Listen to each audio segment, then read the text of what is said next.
It must be Thursday. Hello and welcome to Street News Now. Six guys and you. You are the most important part of the show. Without you, it's no show. So be sure to go ahead and help us out here. Hit that subscribe button, share it out, and give us a like. Even if you don't like us, okay? Do me a favor, all right? I'm on a little thing here. I'm thinking about growing out the beard. What do y'all think? I don't know. Give me a shout out. Let me know what you think. You know, Santa Claus time. It's that time of the year. I got it up here. I don't have it right here, but I'm gonna try to get it right here. I'm gonna be like Dr.Ron, Snow Black. All right, folks, we're going to have a great show here tonight. We got some great topics we're going to chop up. The professor is not going to be with us tonight because he's out hip hopping. No. I'm sorry. That's what is that? Slow dancing or something he does. He's in that old school thing. And but we got Chris Bass. Chris Bass is in the house. What's up, Chris?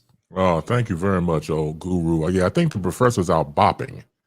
Bopping. That's what bopping. Yeah. Right. Hand dancing and bopping. Nice. Rocking, jocking, and finger popping. That's right. Nice. That's beautiful. That's right. And here's the Bucker.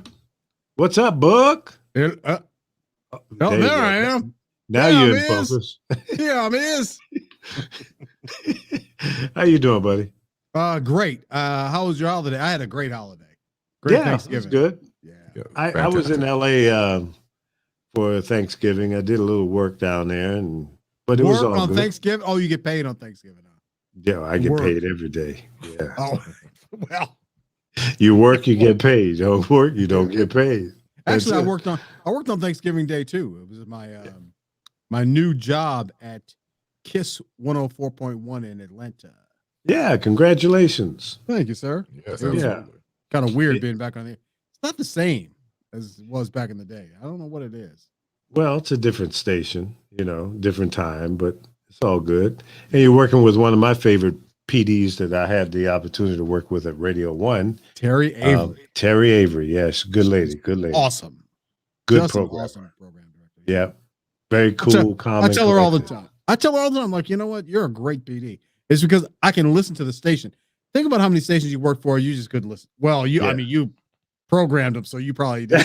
Like, oh, this sounds great to me. I was forced to because Yeah, I had to catch Mike Love, doing stuff wrong. So, and that was on a consistent basis all the time. I was trying to get caught.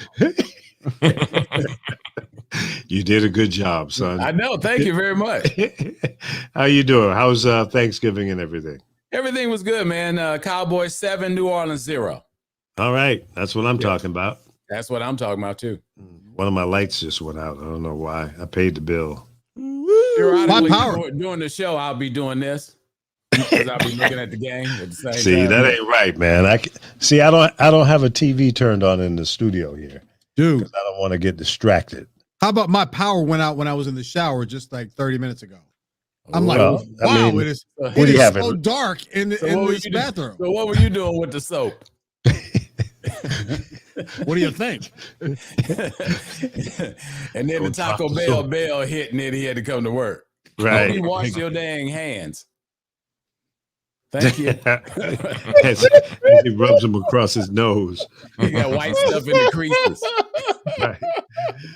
What's up, Dr. Ron? Hey, man, we off the hook already. You know what? Can't help it. He talking about Buck dropped the soap and he was by himself. Lord have mercy. Hey, you got a little bit more descriptive than I said. I was leaving it up to the mind, like this the thing. He said the lights went out and then he was. That was a safe drop. That was a safe drop. See, when you're in there by yourself, you don't have to worry about it. Yeah. Well, I'm going to say this about the holiday. I always feel like it's a good holiday when nobody dies and nobody goes to jail. Oh, plenty of people died in Atlanta, though. Yeah. And the food was good. Yeah. Yeah. That makes it a good family outing. Yeah. I wasn't talking about going strange, but I was talking about just going around your family. Oh, hell yeah. Right. I was about to say, you don't watch the news in there, girl. What? No, I'm just talking about family outings. Okay, I know what's going on in the news. Actually, I'm gonna be talking about that in the news. You know, yes, you are. It's always a good Thanksgiving gathering when Uncle Bubba doesn't come in and get drunk and cuss everybody out. Hey, my Uncle Bubba's a nice guy. It's my Uncle Carl that you got to worry about. Okay, well, there's always one. There's one uncle or a crazy aunt. And don't get Big Mama pissed off. Oh, Lord have mercy.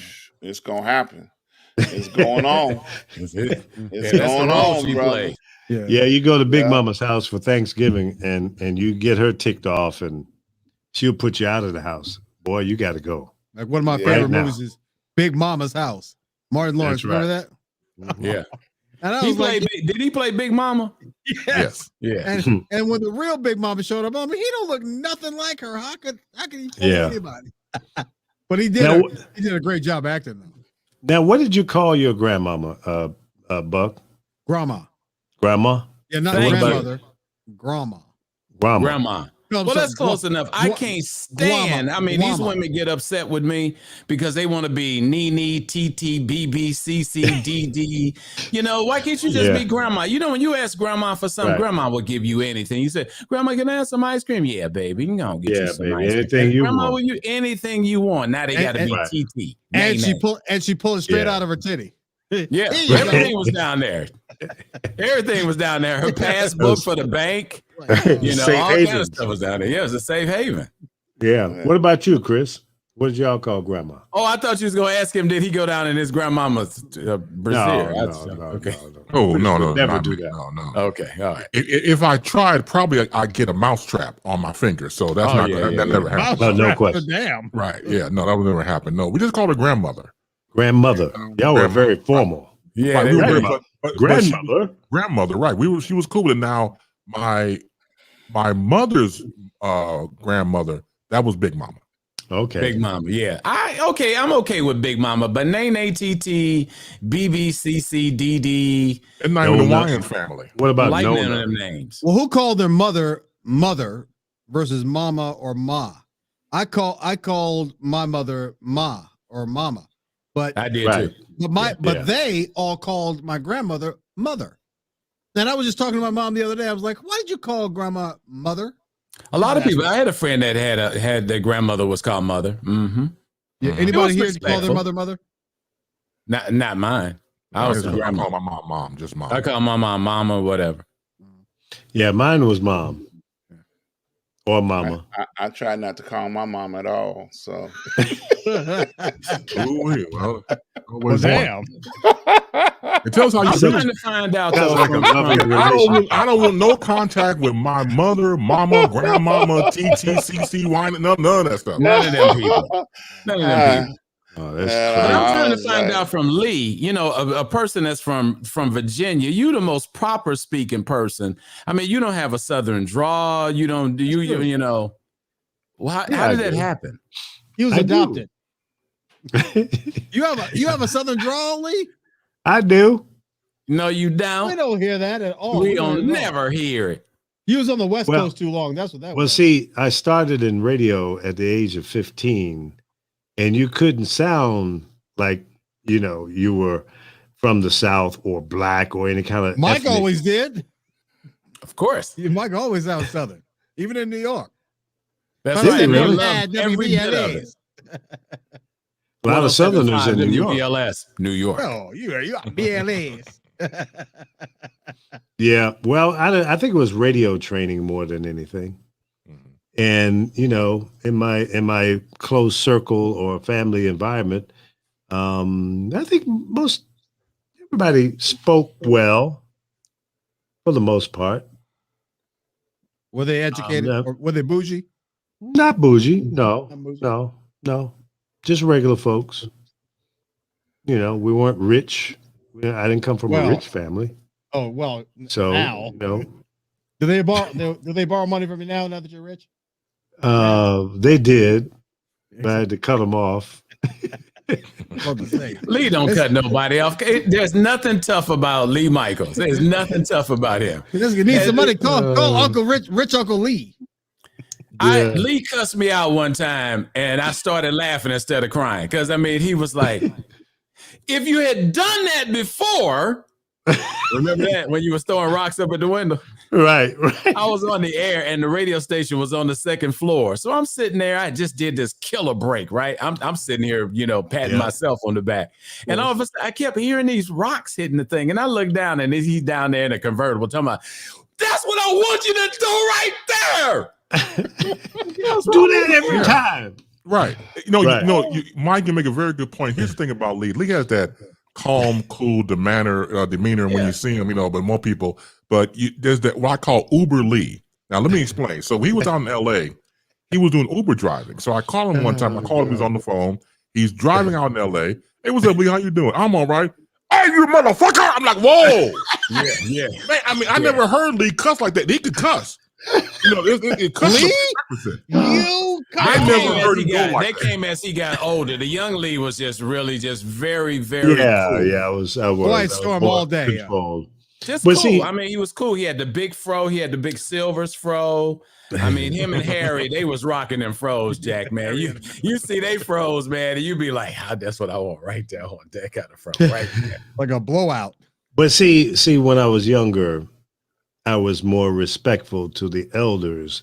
Now that I'm an elder, fuck it, I'll say what I want to say. Damn right, it's lights out, doctor. I mean, that whoever he was cussing out, and I'm sure the person not hearing him, but whoever was in earshot, their ear had to bleed. He called my. In fact, I think Lee even invented some new cuss words that day. I was like, dude, you all right? No, man, son of a bitch. I was like, once again, I did not see this side of Lee at all before when I heard on the phone. So I started calling him Uber Lee. So when you use Uber, that Uber Lee would come out. Uber will bring that out in everybody. Did y'all say yo back to the professor? Yo, professor. Man. Yo, are you out hustling tonight? Pimping those records? Yeah, he said he had a couple of stops to make. You know? So, he did phone in his absence.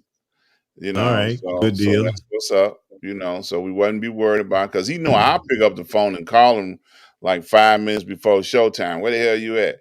He called me an hour ahead of time, hey. Ron is Reggie's keeper because we could be in the green room in by 5 minutes to hit. Y'all heard from Reggie? No, all right. Let me call him. So he's the sergeant of arms of the group. Definitely. Yeah, he's the webmaster. Yeah, the webmaster. Well, and somebody has to pick up the slack off of Lee, and that's what it is. See, Lee is so busy doing so many things. He ain't lying. Like all last week. During the holiday season, every day he's out there, with some rich folks taking their money while he driving Miss Daisy and all they family around, stuck out in the car. He said, "Where's the link at?" See, but he didn't get the link either. Evidently not. Grandpa, something ain't right, man. Because neither did Mike and Bucky. Nope. I'm gonna send it to you now again. Pro. So when Lee was out there working, and we were originally trying to put together a Thanksgiving greeting for all of our fans, and Lee was out there up and down, all over the place, and a few of us was able to put that that greeting together, and he was so burnt out. It was like Sunday after Thanksgiving before he finally got around to even looking at all of the links that was sent to him. So I said, okay, in the past, I will try and connect the dots. I'll reach out to everybody, say, how the hell you doing? Like I call Buck, I call Chris, I'll call Reggie. I'll check on them, like, hey man, you in, you out? What's going on? So, everybody else, like Mike, was working like a Hebrew slave during the holidays. No doubt. I tried to call him and wish him happy Thanksgiving. He said, "Man, I'm in between customers. What the hell you want?" Right now, talk. I do everything Lee do. I know that's right. He on the radio. I'm on the radio. That's been that way since I was 15. Hey man, look, Yeah. I know nobody is allergic to money on this panel. Nobody. Nobody. Everybody on this panel will do what it Man, you takes. heard that, right? What you got on your mind, dog? That ain't nothing new. That ain't nothing new. Everybody If in he these wasn't here right panties. now, he's somewhere for the yucking. What was that word again? That was a For the yucking. Freudian For the yucking. slip. Freudian slip, okay? That was a for the yucking slip. Reggie, did you get the link? I sent it again to your professor. Let's see. It went to Professor Miles. Yeah. I have a concern. What's You know, Chris took a lot to figure out what he was going to get you. And I'm, you know, I know I was joking with him about, you know, I was giving you a flashlight, but I mean, that microphone is off the chain. It is pretty. And you have the nerve to come to work next to this fabulous microphone that Chris gave you with whiskers on your face. Yeah, well, see, and half of it's out of frame too, by the way. But it matches the silver on the mic, though. Yeah, see, there you go. Oh, see? there it is. I didn't. I said I was growing this out intentionally because it's Christmas matching time, so, the microphone and Santa Claus. Yeah, it don't hurt, Lee. And we can only see half the microphone, Lee. By the way, It itch like hell. Well, that's about right. It doesn't need to be in the full picture. Oh, I want to see the whole thing. All the well, that's because you're a broadcaster. Now it's gonna block his face. The man behind the mic. Yeah, the man behind the mic. You can't see. You can't see the expressions on his face. That's a little much.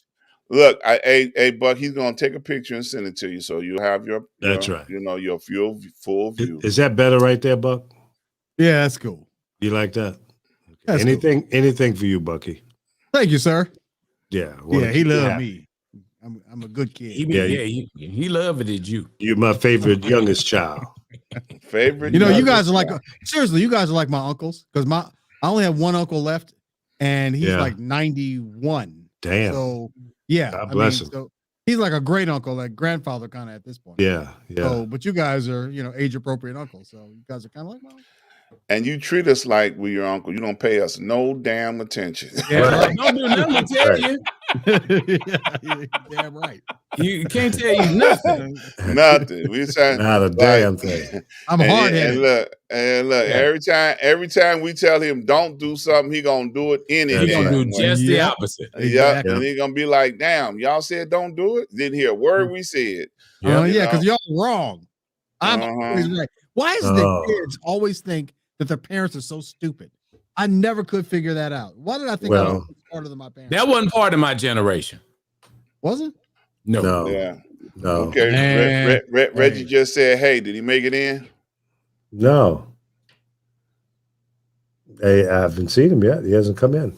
Okay. Reggie, check your email. I sent it out 3 times now. Well, maybe I think Ron was speaking if he was in the green room. No, he's not. Let me try a different word. Reggie, you have to click on the link. Click on the link.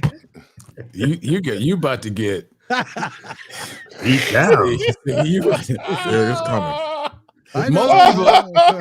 Most people catch an L. Bucky's getting ready to catch an F. Okay. Right. No email. Okay. Yeah. All right. You getting ready to catch it, dog. Because Reggie don't play, boy. Look, you wait till he come in here. Yeah, man. Look, he got a straight razor, and he will cut you. Oh yeah, you could tell he carried a pocket knife. He looks like he has a pocket knife. Let me tell you though. So, my female friend, she's got a teenager, 14 years old, right? So I don't really understand the whole parenting for today thing because it's different than when we were growing up. You know what I mean? If you had a 13-year-old now, 14-year-old, you got to shield them from like all kinds of BS on the internet. And it's not going to happen. She does that all the time. I mean, she's like constantly on his ass, like constantly. What are you doing? What are you doing? Give me your phone. She takes his phone, in the evening time, I guess when he gets home. She don't let him game, but for a couple hours a week. And I'm like, what? That's all he needs. That's enough. You would think, but you know what? As far as I'm concerned, he brings home hundreds on everything. He gets straight A. I mean, not just straight A's, but hundreds on everything. But hold on a minute. But let's not talk about him. Let's talk about you. Now, you identify this young lady as a friend. Female friend. A female friend. That I spend a lot of time with. A female friend that you spend a lot of time with. Yeah, see, I can't call her a girlfriend because she's not a girl. She's a woman. A woman. My lady friend. Your lady friend. Okay. So are you advocating for the teenage child? I relate to the kid because I remember what it was like when I was 14, barely because it's so long ago. What does he call? Does he call you by your name? He calls me Mr. Buck. Mr. Buck. Okay, so respect, respectability there. But I think he's a good kid. But did you say Buck or Butt? Buck. Yeah. But you know what? Mr. Buck coming over. I got a very serious problem with the fact that Buck relates to a 14-year-old child. Well, very scary. I remember what it was like at that age, barely, because again, that was a long time ago. But I had a lot of freedom growing up because I was a really good kid and I was basically scared of everything. Who said that? My parents. Listen, when I was a baby, I never cried.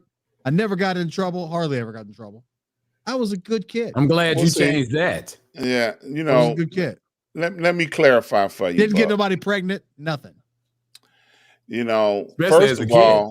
First of all, when you have someone has a teenage child, it's us against them. It's adults against the children. I kind of feel that sometimes. I do feel that sometimes. There are clearly defined lines. Makes no difference who the adult is. You're supposed to be on the adult side all the time. I see your point on that. I'm not mad at that. So the fact that, you're siding with the 14-year-old, that can easily make you a traitor.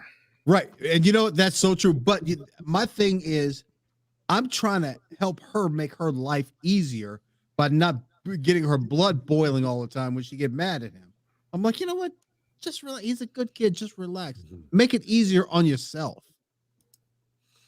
Okay. See? No, that's not. No, nobody agreed that was good advice. Hey, that's not a good thing. That's not a good thing. Nobody agreed that was good advice. There he is. All right, Professor. What's up? Hey man, how you doing? Hey, what's up, bro? That looks like a professional studio up in there. I had to how y'all doing? Good. How are you, man? I'm working. Yeah, it looked like you broke into ABC's studio or something there. Yeah, into the control room or something. Yeah. You know I did. Yeah. Is that a TriCaster back good. there? Yeah. Come on, Buck. Stop imagining stuff. It's so cool. Oh, that's some real stuff right there. You ever been cussed out in cool before? Oh. Hey, look here. Just slow down. I just know a little. I know a little, just a little. A tad, huh? Just a little, not a whole lot. That looks like some audio and video going on back there. Yeah, it's kind of busy up in there. It is. What console is that? See, this is a Yamaha PM10. Professor, don't tell Lee because he'll go out and buy that. It's only $100,000. What? That's it? Hey. You know how many Uber rides that's gonna take? But he'll try it. Put it on my credit card. I'll put it on my black card. Yeah, right. That's funny. You know what? I almost got a black card one time until I found out that the yearly fee is like $500. I'm like, well, I mean, that sets the standard of affordability. right, exactly. Right. And I can afford it, but I was like, shit. You're still frugal. So we preparing for our Christmas show this weekend. Christmas, okay. Cool. Yeah, at the church, Yeah. Ah, nice. About to that's make good. the choir and all that other good stuff. Now that's the control room at your church. Yes. That's nice. Yeah, Very nice. Very That's high one of those tech. mega churches, huh? Wow, look at that. Oh man, Oh, that's nice. That's shucks. sweet. Oh, Wow. I'm trying not to swear. Look at that. That's nice. So I know when you go home, Professor, you say, damn, look at this mess I got. I gotta get. yeah, well, That's what I would be saying. Yeah, it's like being out with a fine woman, young well, lady, you know, and going home to your wife. these new digital Don't be talking about things, my past like that. these new digital things are cool, man. But with this thing, I would have to like have a board about 6, 7 feet, maybe 8 feet long to do all the stuff that this little thing does. Yeah, right. You know, Yeah, that's a That's nice. incredible. Yeah, it's a nice setup, operation. very good setup. talk about 102 inputs, Now, do they I think. stream or are they on TV? stream and TV. Okay. Most churches are, which is remarkable, and I think it's great. Mm-hmm. I go to the Potter's house, and their control center is very close to what you guys are doing. I mean, I'm just totally impressed. I mean, it's almost like at the Potter's house, you would think you're in the audience when you're seeing them working and doing the stuff behind the scenes, like you had like a TV show. I mean, that's what it is. The ministry is in media is incredible. Yeah. Mm-hmm. And the great thing is that the technology has gotten so much cheaper. Like back in the day, if you did want to buy the things that could do what these new things do, you'd be spending millions of dollars. Yeah, but they don't care because all they need you to do is sow a seed. You went there. You went there. All you need to do is sow a seed. Okay. You went there. We're going to sow a seed of $1,000. All of them are on it right now. Joyce Myers, everybody. I don't know if they call each other, say, okay, this week we sowing a seed of $1,000. Yeah. Everybody's asking for $1,000. I can't get into that. Y'all have to wait until I get home before I can elaborate. When you get through sowing them seeds, they can have whatever they want. Right. I applaud them. I wish I had came up with that. It's my show. Yeah, I thought numerous times about starting my own church. I think I could probably do okay. Who's the assistant there? He kind of looked like Professor a little bit. Sure did. Hey, listen. And that guy back there too. All y'all got bald heads. All right, Professor. I'll be back. Okay, brother. All right, brother. Be blessed. Be blessed. That was cool. Yeah. Pray for us because we need it. Definitely. Yeah. What's the score over there, Mikey? We're 10-7. Cowboys in the lead. All right. Keep it like that. That's what we're gonna do. Well, all right. So let's. I hate to disappoint y'all, but don't say anything then. I'm a New Orleans fan, so y'all in trouble. No, we're not. You know what, Dr. Ron?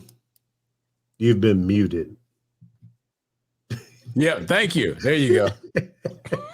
Is that him laughing? I can't hear a thing. Right. What's wrong with your mic, man? Is he choking? He must be choking.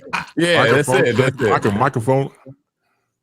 That might have been a call 911 for him because he's like, oh, we can't hear him. Something happened to Dr. Ron. Oh man, yeah, that's messed up. The doctor needs a doctor. The doctor needs a doctor.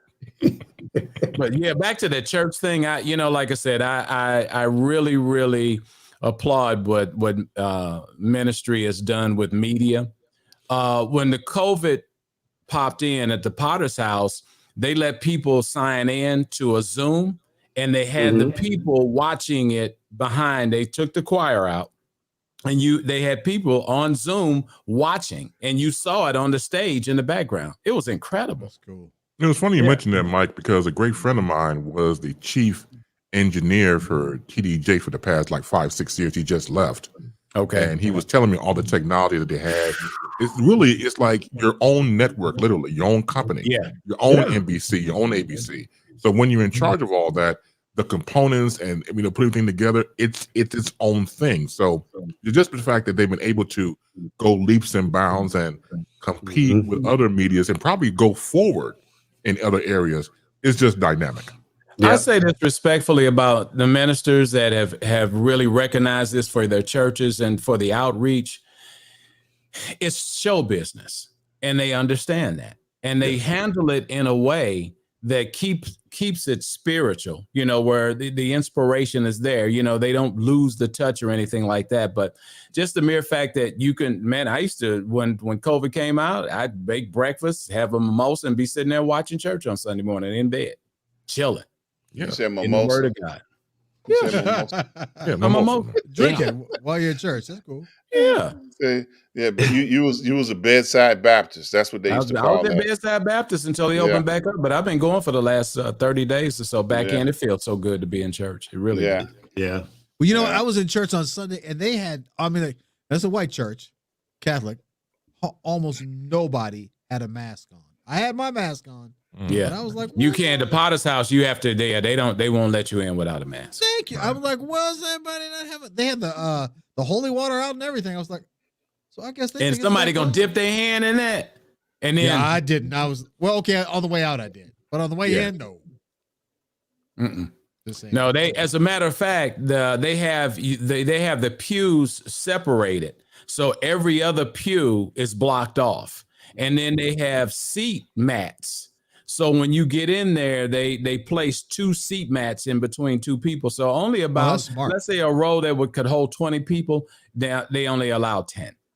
I mean, they're very, very aggressive. So now they only have 20,000 people in each service instead of 40. Yeah, I mean, that place is incredible. And I didn't go just because of him. I've been following him for a long time. And I really felt, that it was a path that led me to him, because like I said, I had beta tapes on him, and I used to watch him and that kind of stuff. And just to, there's a lot of similarities. I'm born in July. He's born in July. Beta. He's been in the business 45 years. I've been in the business 45 years, and sometimes when you see things that are happening to you spiritually, that it's God.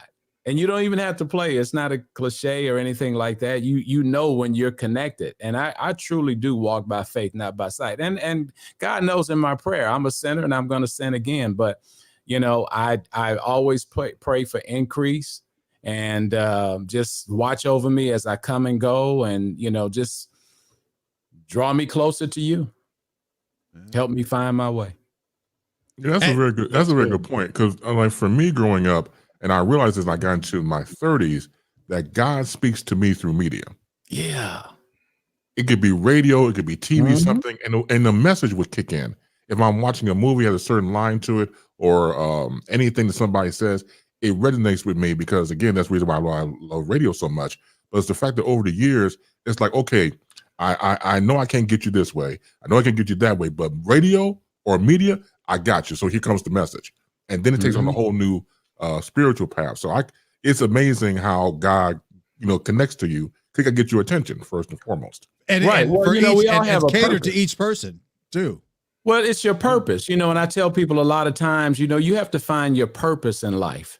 And just think about the gift that he's given you. I'm going to tell you something, and I'm not just saying this because you have a beautiful voice, Chris. You have a voice for what you do. That I wish I had. Voice for radio. Yeah, he has a voice for radio. It's clear, it's distinct. It's no hype. He's not putting on a voice as soon as the microphone comes on it. Right. That's how he sounds all the time. It's your gift. And that's why I say sometimes we'll have that gift.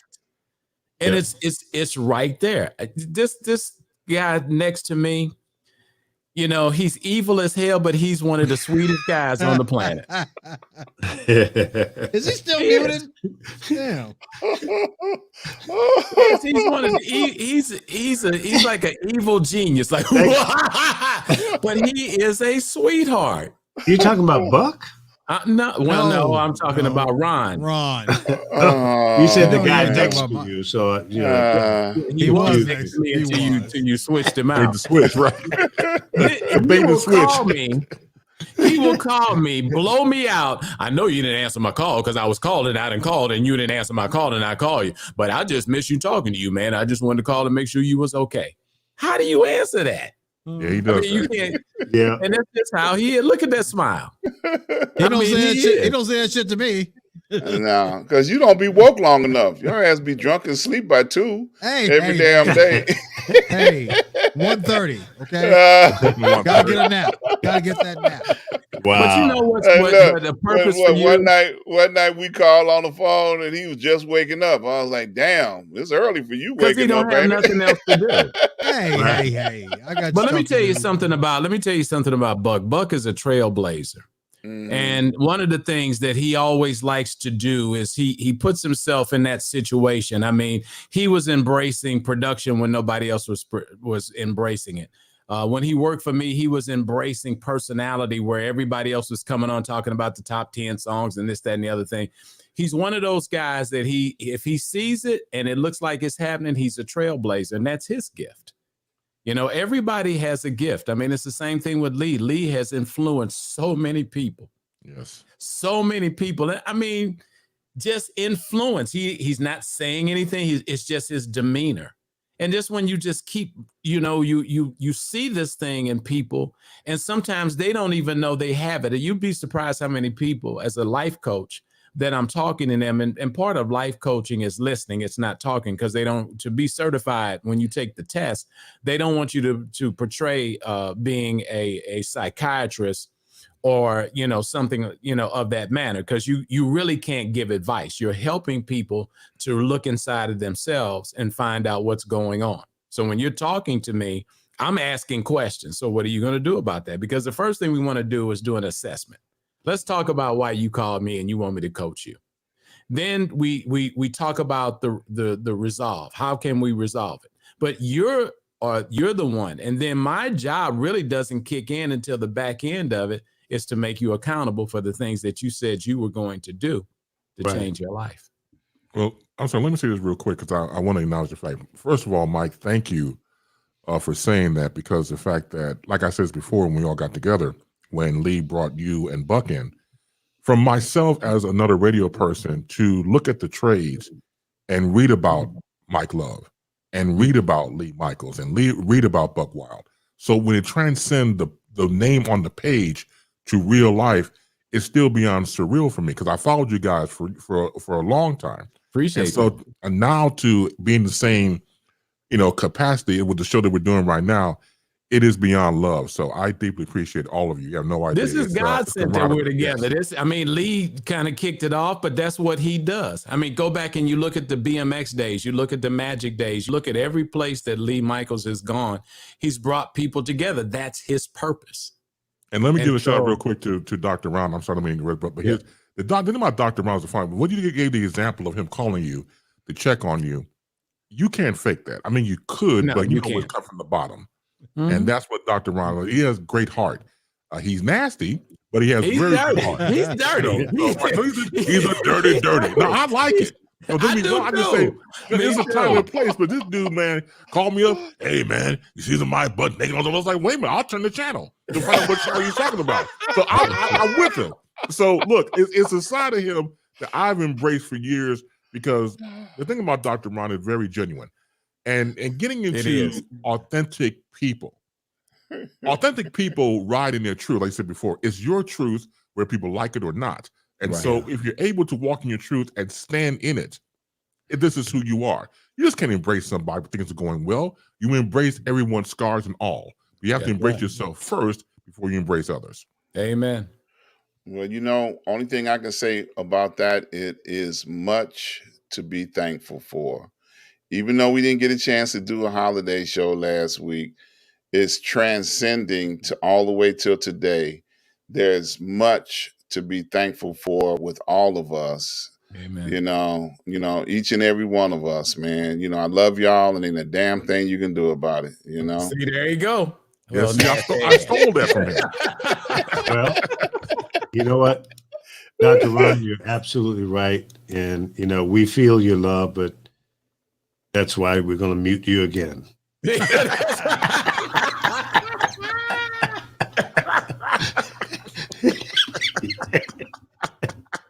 He's the only radio personality in the world been muted 5 times in less than 10 seconds. Oh, no. Oh, man. That was a good stuff. Hey, Buck, don't get jealous because I get muted more than you now. I don't have a If jealous he could phone of find my something body, else, see, sir. that was his thing, because he a trailblazer. That's why he's Buck Wild, because Right. he likes to do things and start things, and I love that about him. I've never had to worry about his leadership ability. He's always out front with stuff and doing the right thing. On the edge. Sometimes edge. people aren't ready for it, but you know. Well, trust me, I understand, because it's lonely out there on the edge, you know, because I've done a lot of things that were edgy and, you know, but it's all about your approach, how you present it, you know, and sometimes they don't get it. And if they don't, you just drop it, move on, you know, And do something else on the edge. Yeah, right. Exactly. Come with something else. Yeah. Keep it going. That's hey the way guys, it works. I got an update for us. Y'all Okay. feel like an update? Yeah. I got an email. Shut up. From mute his ass. From Sherry Culpepper. Oh, okay. How's she doing? Is she good? Yeah, she's doing good. Oh, this is the girl in New York, right? Yes. She was on my show about a week or so ago. And we were talking about her situation with the property and things like that. So she sent me an email on yesterday. She was sending it to her attorney. And I'm just going to read the email, you know, since we've, you know, broke this show here with us so that we all can stay in the loop on it. She says, the second floor occupants, freeloaders, Dominique, she calling them by name, Dominique Williams and his mother, Monica Coates. This is their normal behavior when she came to visit. Monique has only stayed in the property regularly since the court proceedings started. She was living elsewhere before the time. This is who the courts, legal aid, and New York LAG are forcing me to live with. This is unconscionable and unconstitutional. My tax dollars go to these agencies and they get to live free legally, and they get free legal aid to fight me to continue to stay. What is this still? How is this still legal in the 21st century? What is really going on? What recourse do I have? So she's giving us an update. Legal aid is representing the tenants that are living free in her building, you know, and she's like livid over the fact that, you know, how can they get legal aid to keep them from staying in a place without paying any bills? It seems to me, I don't know how it is there in New York, but I think every state or maybe even some cities have different laws or regulations about tenants. I know in California, it's hard to get somebody out of your rental place. Very difficult. My parents had a rental building, and it was really difficult. It's crazy. But, you know, but these people are living in the house. Were they ever classified as renters? Is there a contract or a rental agreement? I don't think it ever was. So is it like squatters' rights? Or I was getting ready to say that squatters' rights. Yeah. That's what it sounds like. Yeah. But they've been there for like homesteading. 20 years or something. She was saying, you know, when she told the story on my show, she was like, they had been there so long, she can't remember when they wasn't there. But that's why they were fighting like hell to stay there. Yeah. Because they know they got a good thing. Yeah. Well, you know, it seemed like if they paid some money, that would be fine. You know? Yeah. But see, that's the problem, you know, with our legal system. It works sometimes, and when it doesn't, it really is broken. Mm-hmm. And this is a good situation of where our legal system is broken. How do you expect, how does the law, the legal system expect you as a property owner to continue to exist, take care of your property when you got people living in your property, not contributing to anything? So, I mean, how does that make sense? Sherry said no leases and not squatters. 11 years for 2 of them. She just made a comment Yeah, I see yeah, that. yeah, in the But see, comment section there. that's just dead ass wrong. Yeah. I mean, See, Sherry, we talking about you even though you ain't here. but see, here's the problem with that, and this is where Sherry's in a pickle, in a catch-22, because the legal system is protecting the squatters, right? Because they want to take her property from her. Right. So you know what I mean? It's a squeeze play. It's a backstory. Yeah. Yeah. But see, they got the right people, the right landlord, if you will, because if it was me, I'd have Bubba and them in there. They'd be out of my place. I told her that. You can't. Big Bubba. I told her that. See, when she was on my show, I said, all you got to do is bring Bubba down there one day and move everybody out. You know? And she was like, can you say that on the air? Don't do that, Sherry. You can't do that. You know, the law is the law. Break into a property and beautify. What did you say? Oh, I'm reading your comment here. Yeah, it's on the comments. Yeah, it's nuts, man. Is it? I mean, how is that fair? How is that right? I mean, it. You know, listen. If you go in there and burn the place down, they're gonna blame you for burning your place down. But I mean, awesome. What are you gonna do? You know, the only thing she probably could do that it would kill her to do, and that would be to sell it. Yeah, she don't want to do that. That's what I'm saying. That she doesn't want to do that. Well, see, not an option. Yeah, and I don't remember what the agency is, but the city basically wants her to sell it to them. They're trying to force her out. Yeah, they want to give her some cockeyed amount of money that's not fair. Right. And you know that it isn't right. It isn't. And I think that one of the times I talked to her, she had spoke to someone about the turning it into a landmark property. Mm-hmm. So that will slow down some of the things that are going on, as well as I spoke to her about unfair housing practices from HUD, you know, because this is something that's a federal issue that she can, you know, get them involved in looking at some of the things that the city is trying to do. And, you know, it's a new administration coming in. But, you know, it's unfair housing practices all across the country from coast to coast. Yeah. You know, if they decide they want your stuff, you know, they're going to find 1,000,001 reasons, you know, how to torment you to get your stuff. And, you know, hopefully you'll get discouraged and bail on it. Mm-hmm. But, you know, but she's got a historical landmark there and the documentation to prove it. So but going into a historical landmark mode, how does that benefit her from a property value? Because once it has that designation, it probably can't get it out of it ever.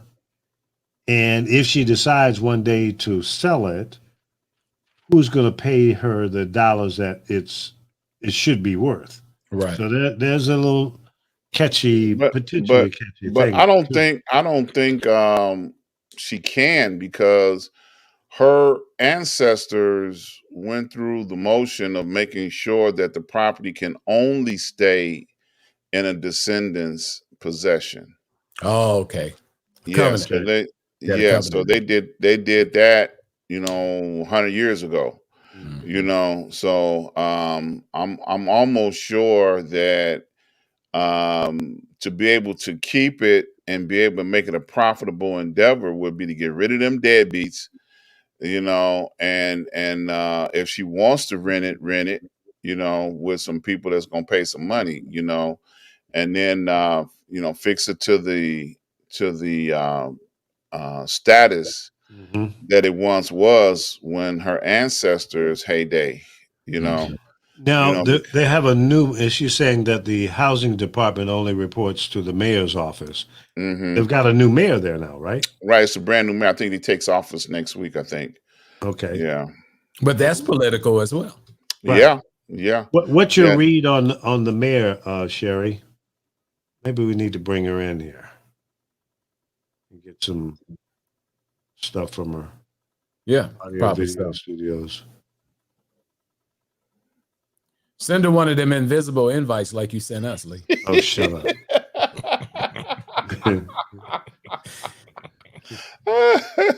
Ray Charles saw it. I don't know why y'all didn't see it. Right, exactly. That's what I'm talking about. Oh man. She's still typing. She might be at work because that woman works 7 days a week. Oh, that's true. Yeah, she might not. Sherry, be able I'm to sending jump you a on. link. If you can come in, come on in. If not, we understand. Yeah, she might be I just hanging on sent one of them heavy duty Might be on the equipment. crane. Yeah, buddy. She ain't Swinging playing, on the boy. crane. She making that Eric opportunity Adams. happen. Yep. Well, we're gonna stay on this story, and Yeah. Sherry, Yeah. just know that- Thank you for the email, Sherry. You see, I put it out there. Appreciate it. Yeah, keep me updated. Absolutely. Yeah, and I'll keep telling because we want to keep this on the forefront of everybody because everybody, somebody else is going through this same type of problem, across Oh, the country. absolutely. Across Especially the country. in New York, in a major city like that. Yeah, The property value is so, high. Yeah. And if you're in one of those situations where you're in a zone where they want to do something, and you holding them up. Yeah, they just But trying to gangster. For me, if they come with the right number, I'm out.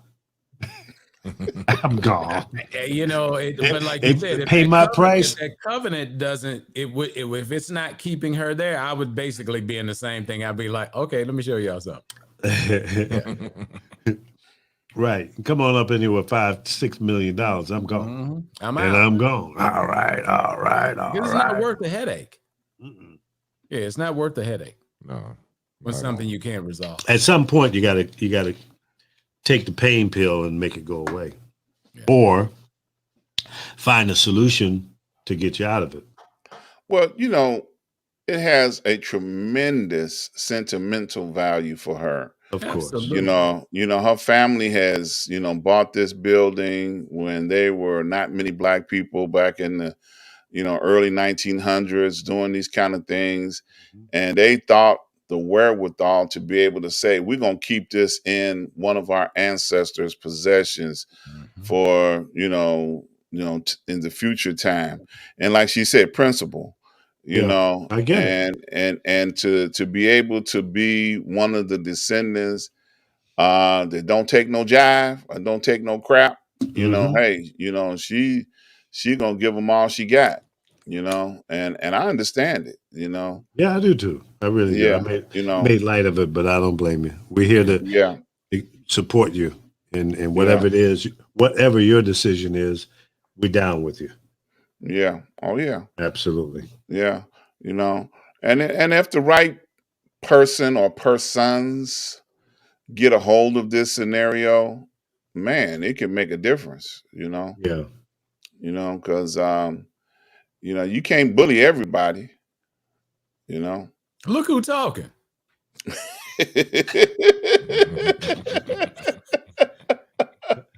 All right, let's see here. It's 6:54, so let's get into some meat and potatoes.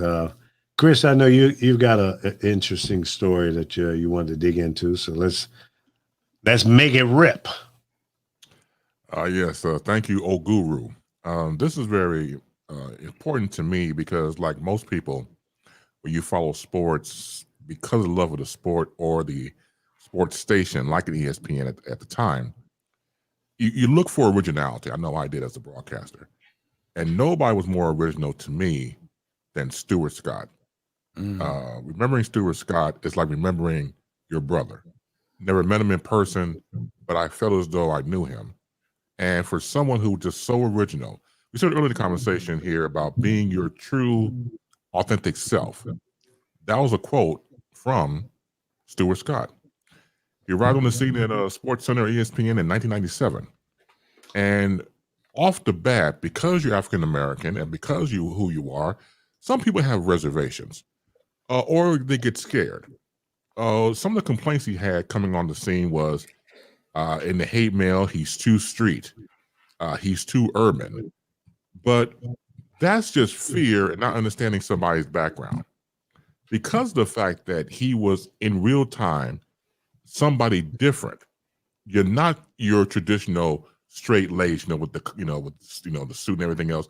He was rocking what he was doing, and what he was doing was being himself, which again, a lot of people cannot take seriously because they're used to a certain standard. They're used to a certain way of how people comport themselves on the air.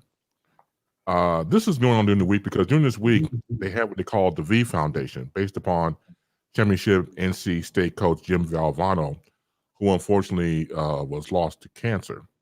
And they have what they call the V Foundation. And so you can donate online and things of that nature. But Stuart Scott, before he was diagnosed, was just dynamic. He was different. He was irreverent. When you use lines like, when he's making a call for example, when they play some NBA games highlights on SportsCenter, it must be jelly because jam don't shake like that. So somebody, if not yourself, who's used lines like that. Booyah became the standard for him. Another line used to say, I used to really like, can I get a witness from the congregation? See, these are colloquialisms that come from our people. And when he was able to incorporate that into his ability to broadcast, we got it, and other people that was a part of it got it, but certain people was like kind of nervous. But the truth matter is that you were able, meaning Stuart, to stay the course and not let the network change. Because the network, kind of gets into your ability. So maybe Stuart, you shouldn't say that, but they let him ride.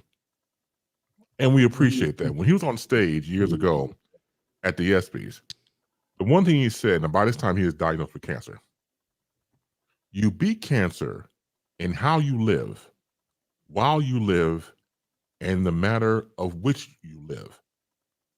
So unfortunately, when you die, you didn't lose, you won. Why? Because you fought cancer along the way. And then some people, when they get this disease, it's not the easiest thing to fight. It's not. You really have to be made of stronger stuff. Whether it's people you are in your family, in your inner circle, friends, spirituality, it does make a difference. So when I saw the whole Stuart Scott thing come to play during this week because of the V Foundation and giving proceeds to cancer, and 100% of all the proceeds go to cancer research, it's like losing a brother. He unfortunately died January 4th, 2015. I lost my wife the following month in February to cancer.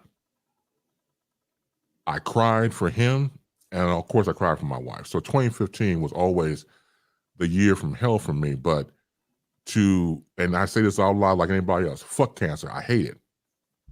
And especially when you see a loved one diminish in front of your eyes. Stuart Scott was beyond the following, and this is one of my favorite lines he said during the time he was broadcasting: cooler on the other side of the pillow. He was cooler, not just cool as the other side of the pillow. To me, he was much cooler.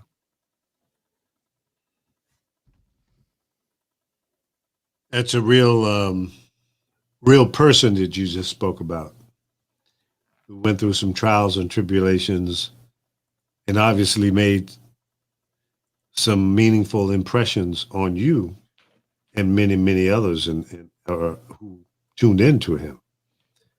So those are the kind of people that lived through the test of time because they left something behind, whether it's words or pictures or whatever. That was a beautiful story about Stuart. Yes. Really nice. Wait a minute, Mike. I got you muted here. Hold on. You okay? Now you got me mixed up with Ron. Yeah, there was some slapback coming from your mic or something, so I muted you while he was talking. Sorry about that. I sent you guys a a story that came out over the last couple of days that ESPN might be sold. They're thinking about it, and it could possibly be sold to a gambling organization. But where I was before you unmuted me, I started out responding to this by, paying homage to the Stuart Scott, Stephen A. Smiths, and the list goes on of African Americans who helped develop that channel to what it is today. And if it wasn't for them and these catchy phrases and the things that they do to capture audience, nobody would be watching ESPN just to look at games. And that's one of the problems that they have now, because all the other networks have gotten contracts, whether it's Fox, CBS, whatever the case may be. They slipped in and was able to create the SEC and make that a part of their network, because that was a growing league, that was covering a lot of our great African-American schools in the South. That's right. And it always seems to take this turn that when we make a contribution to something that ends up becoming greatness, it no longer has value. And I'm with you, Chris. I'll never forget him. Stuart was just one of those guys that just made you want to tune in. I mean, you knew he was going to say something slick. And I think anybody that would be saying, well, why is this guy on here and why is he saying these things? I mean, it was what it really is. Right. It's a real person. Yeah. It's a real person. And I mean, that's what sports is all about. You sit around and you're watching games and you come up with these different things. I mean, it made sports really real for the masses. Yeah. He represented some of the fans, the fans were saying some of the things or feeling some of the things that he was saying. So that's why he was so relatable. Yeah. Speaking of sports, can you give us a update on the America's team? We were 13-7 the last time I checked. There's a commercial on right now. I did a peek, but it's in commercial right now. All right. I never will understand. I never will understand the fascination with the Cowboys, but that's just my little quick blurb. Well, you're talking about a team. Let me just say this briefly. You're talking about a team that has 5 Lombardi trophies sitting in the closet already. You've had some renowned players to play for the team. Their fan base goes all the way back to, remember when the coaches wore like the Knox hat and the blazers on the field? They didn't have on suits, running suits and that kind of stuff. Yeah. Tom Landry. Yeah. And it's not just the Cowboys. The Cowboys get a lot more attention, but think about the what's the family, the Fields family that owns the stores in Chicago that have the bear. Yeah. Owns Marshall Fields. Marshall Fields. You're talking about the Ford family that has the Detroit Lions.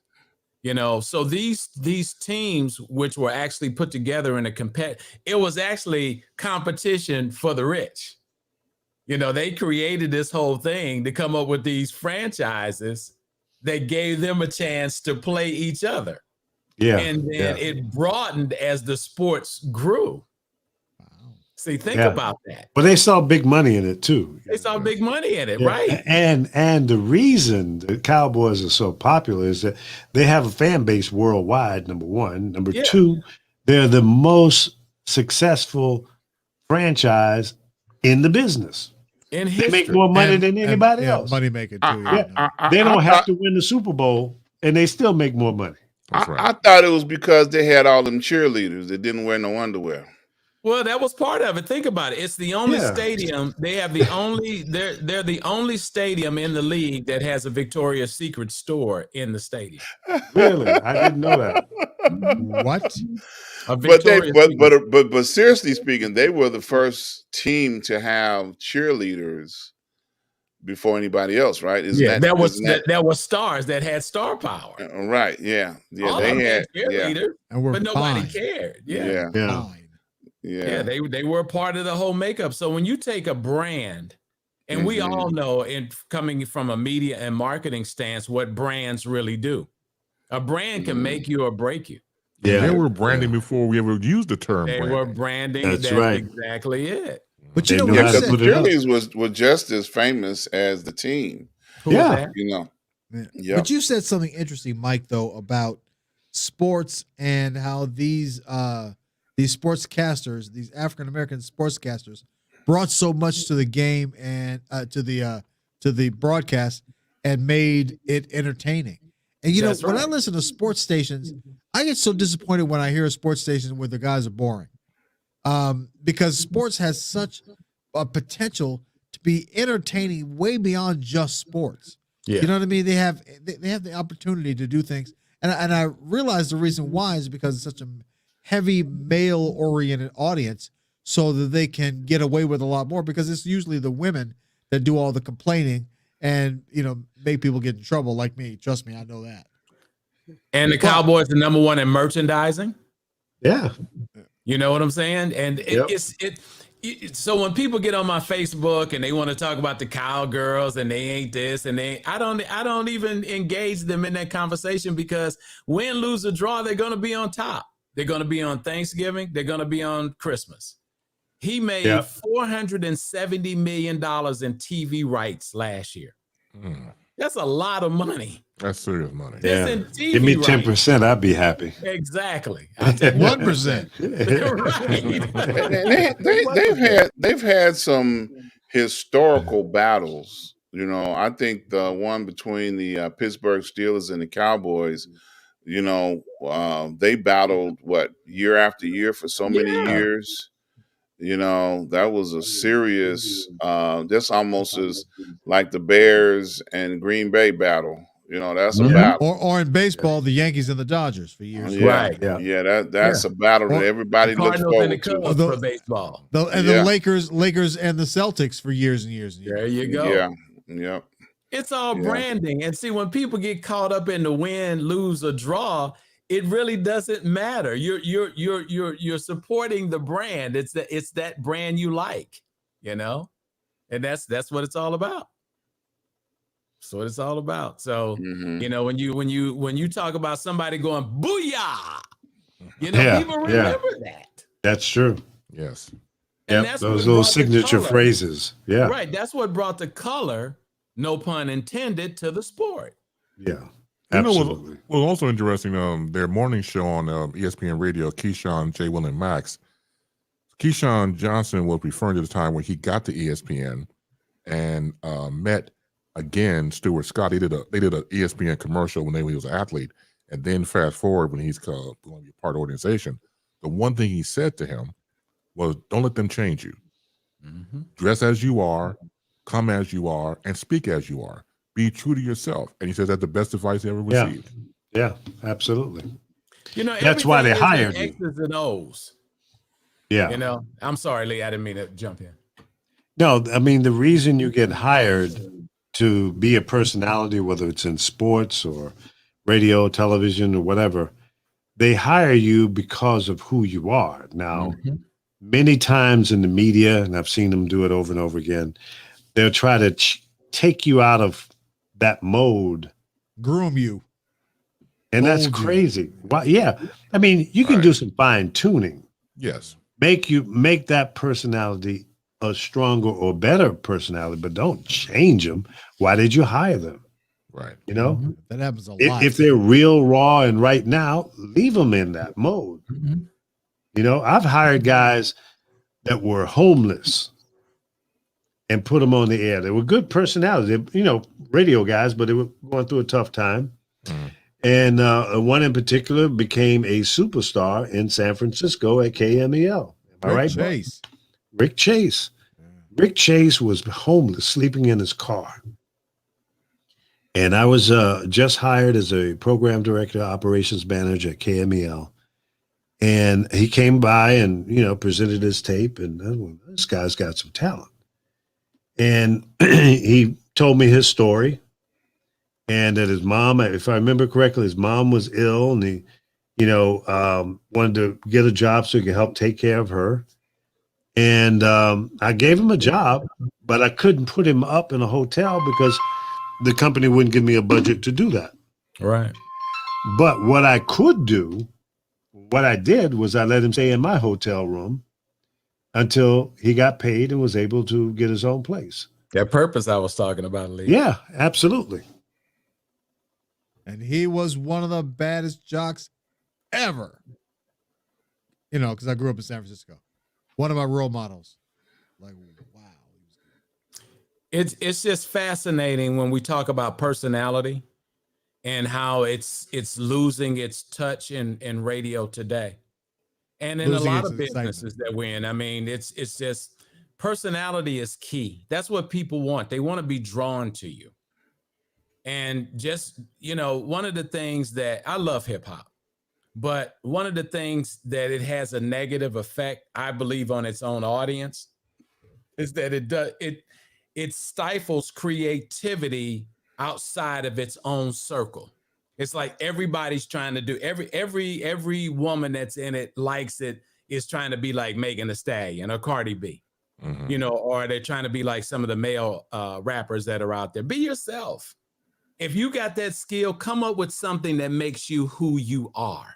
You know, and that's in anything that we do. You know, also was interesting, ESPN, I'm just reminded of this, used to have Jamel Hill and Michael Smith. Yeah. And they used to be on ESPN2. They were going to be converted over to the network, to the Prime ship, ESPN, and change Sports Center and make it around them. They're golden jewel, man. So it goes to show, I'm sorry it didn't work out, because that was the first to take two African Americans, a male and a female, put them on their flagship program, Sports Center, and then let them ride. Yeah. But she came out and said something, and they was like, nope.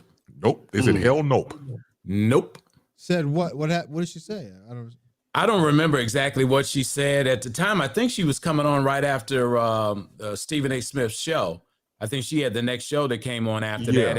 And like Chris was saying, they were grooming her. They was getting ready to move her into this place, and she got ahead of herself. Well, I think part of it due to the fact that she talked about then President Trump. Yeah. And that was like a no-no. That was a no-no. Yeah, that when she spoke against the president, that was, she called him a white supremacist. That was it. Yeah, that's it. Yeah.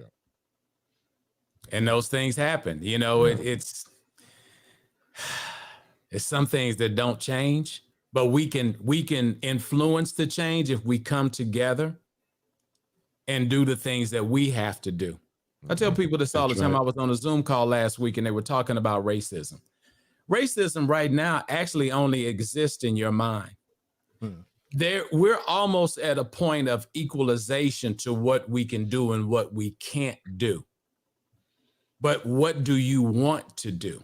We're talking about this situation with Sherry in New York, and you have a lot of people that are in these situations that would rather take advantage of a system that will put them in a squatter type situation.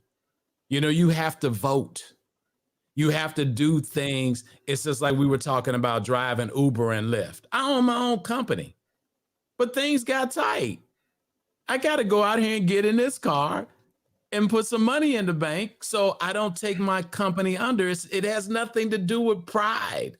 It doesn't make me look, oh, yo, man, Mike in trouble, man. You know, he out driving the car during the daytime. You can't call him because he's out there in the car. So what?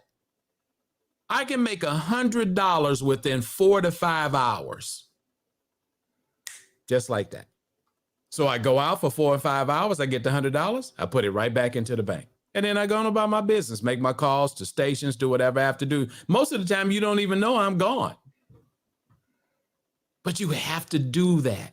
Yes. And that's one of the things that's kind of holding us back in this circle of African Americans, because we want to believe that sometimes it appears that they're better than us, and they're not. Go to Walmart or Target, and you see the real them. And sometimes I'm embarrassed for them. Kids running up and down the aisles. I mean, they come in that store with their clothes on, look like they were laying on the floor, and they just put them on and came outside. I've seen houses out here where I live, and I live in the country. There's a house right down the street from my house. I was showing my son the other day. That's damn near at a 90-degree angle with window air conditioners in it. And somebody's living in that house, and it ain't black people.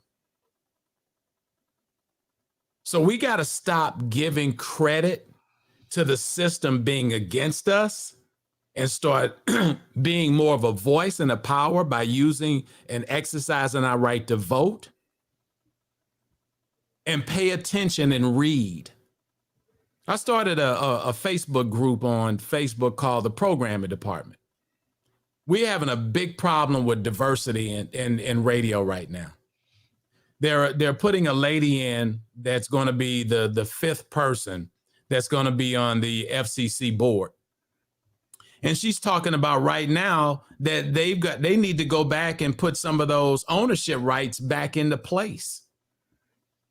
See, they go in and they keep relaxing it, but nobody says anything. How are you going to get more African-American owners? How are you going to get more African-American owners if all the rules are set up and nobody's saying anything? And it's not just radio. It's in our lives, period. We got to start speaking up. I applaud Lee and Ron and Chris and Professor. And thanks for bringing Buck and I into this, because it's not that we need to talk. We talk for a living. I got my own microphone. I don't need Lee's microphone to talk. But we need to be able to be an example outside of TikToking and doing other things that shows a means of expression. So somebody else will look at us and say, yeah, I want to be like them. Don't be like Mike Love. Be yourself. I just want to open a door. I just want you to have a voice. And I learned that from Lee. Big shout out to Rick Party, good friend and legendary broadcaster, just a good dude all the way around. And absolutely. He's doing more at middays in Chicago now, and in addition to doing voice work, and I think he's the voice of ESPN now. Yes, he is. Yeah. Yeah, he's been a voice for quite some time. Elroy Smith, we got to give him, just picked up a job, as the ops manager down in Orlando. Oh, congratulations to him. He's over Jacksonville, too. I mean, Jacksonville, I'm sorry. Both. He's over both. Over both. Okay, good. Well, that's what I'm saying. See, if these doors don't open, that's why Lee and I have these businesses, because every time you shut the door, if it ain't Lee Michaels, it's Mike Love, it's Harry Lyles, it's one of us knocking at that door. You can't have these jobs. You can't have these jobs. They had a nice little mix up there with Cox, and I'm glad that it looks like Sherry's checking in. Hi. What's up, Hey, Sherry? Hey, how are you? See how the universe works? I just heard in my head, it's Thursday night. Check out Lee and the gang. And as soon as I checked in there, you all were talking about me. Perfect timing. Yes. Perfect timing. So I'm outside. Well, happy belated Thanksgiving. Oh, thank you. Same to you. Same to you. Something you said just now. Yeah, when you have to be, you have to have a reason to be driven.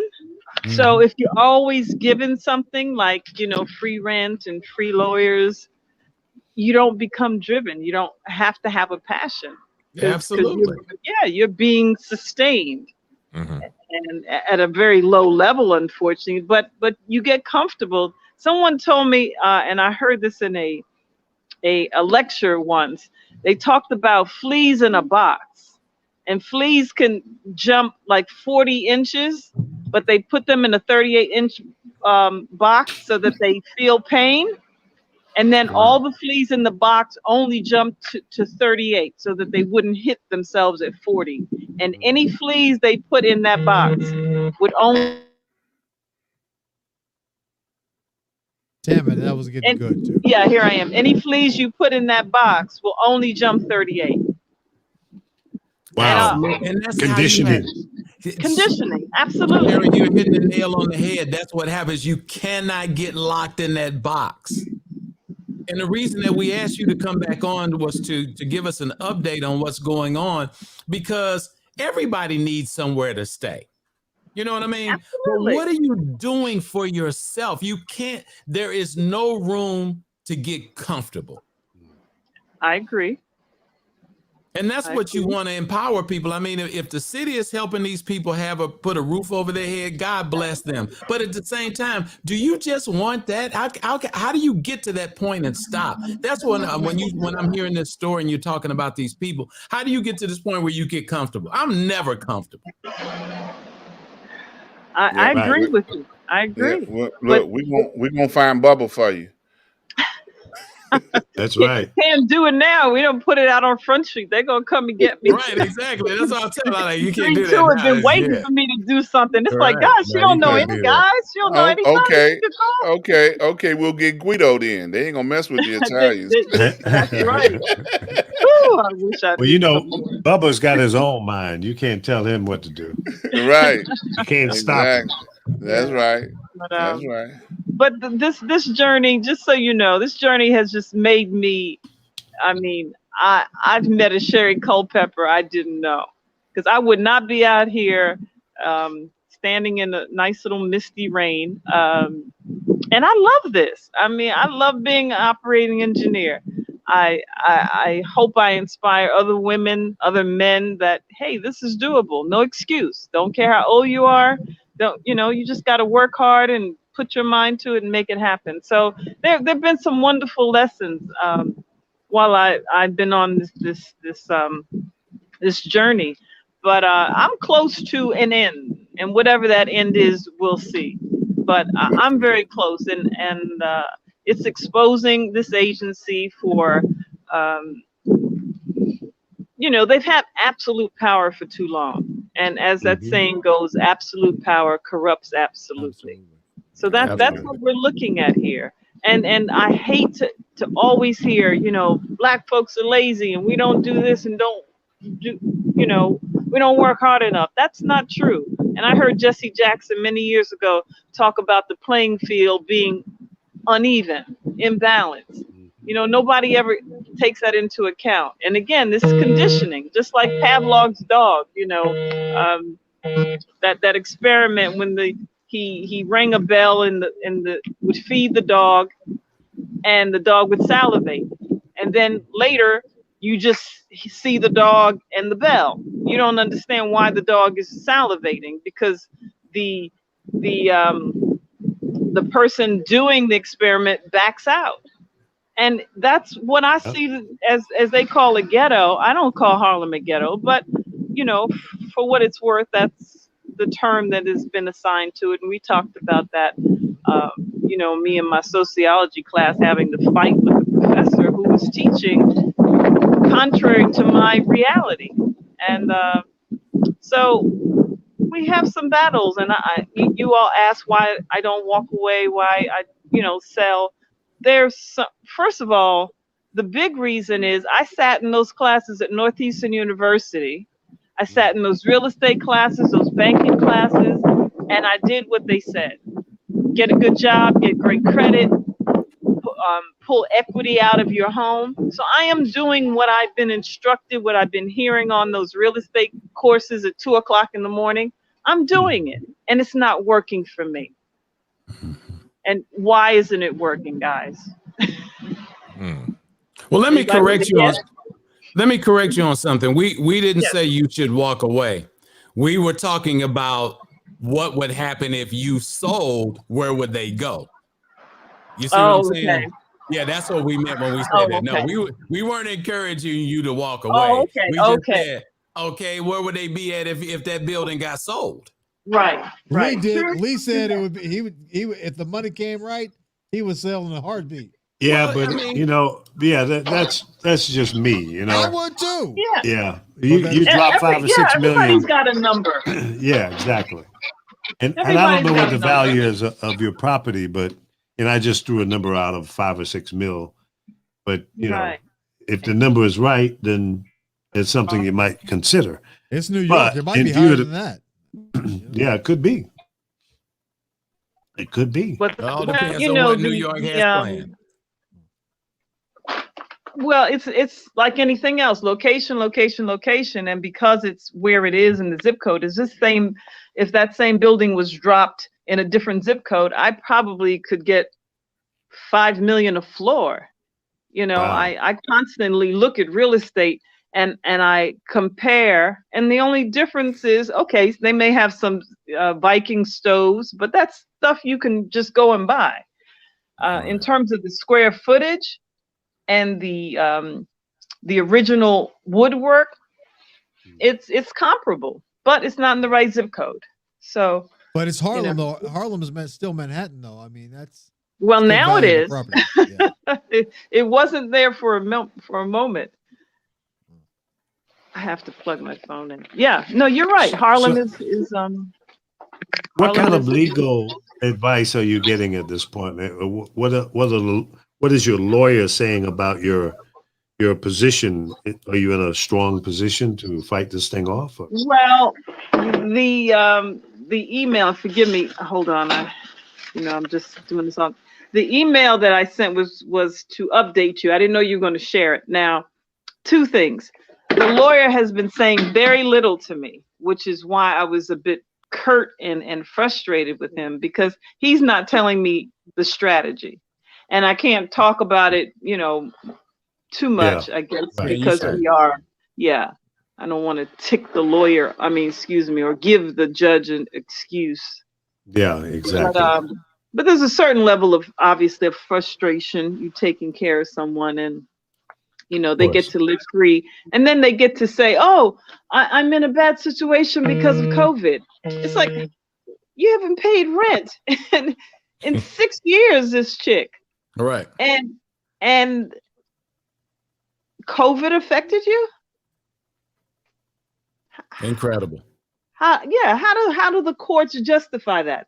That's the question I want answered. Right. So, oh boy.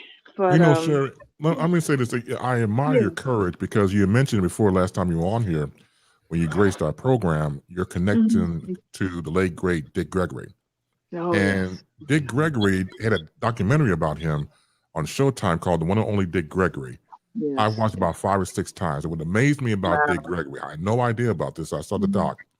His connection to Medgar Evers, Malcolm X, and Dr. King, 3 powerful civil rights leaders, and he was right there with them side by side. You can't help but walk away with something, just not only but one, but 3 powerful men in that situation.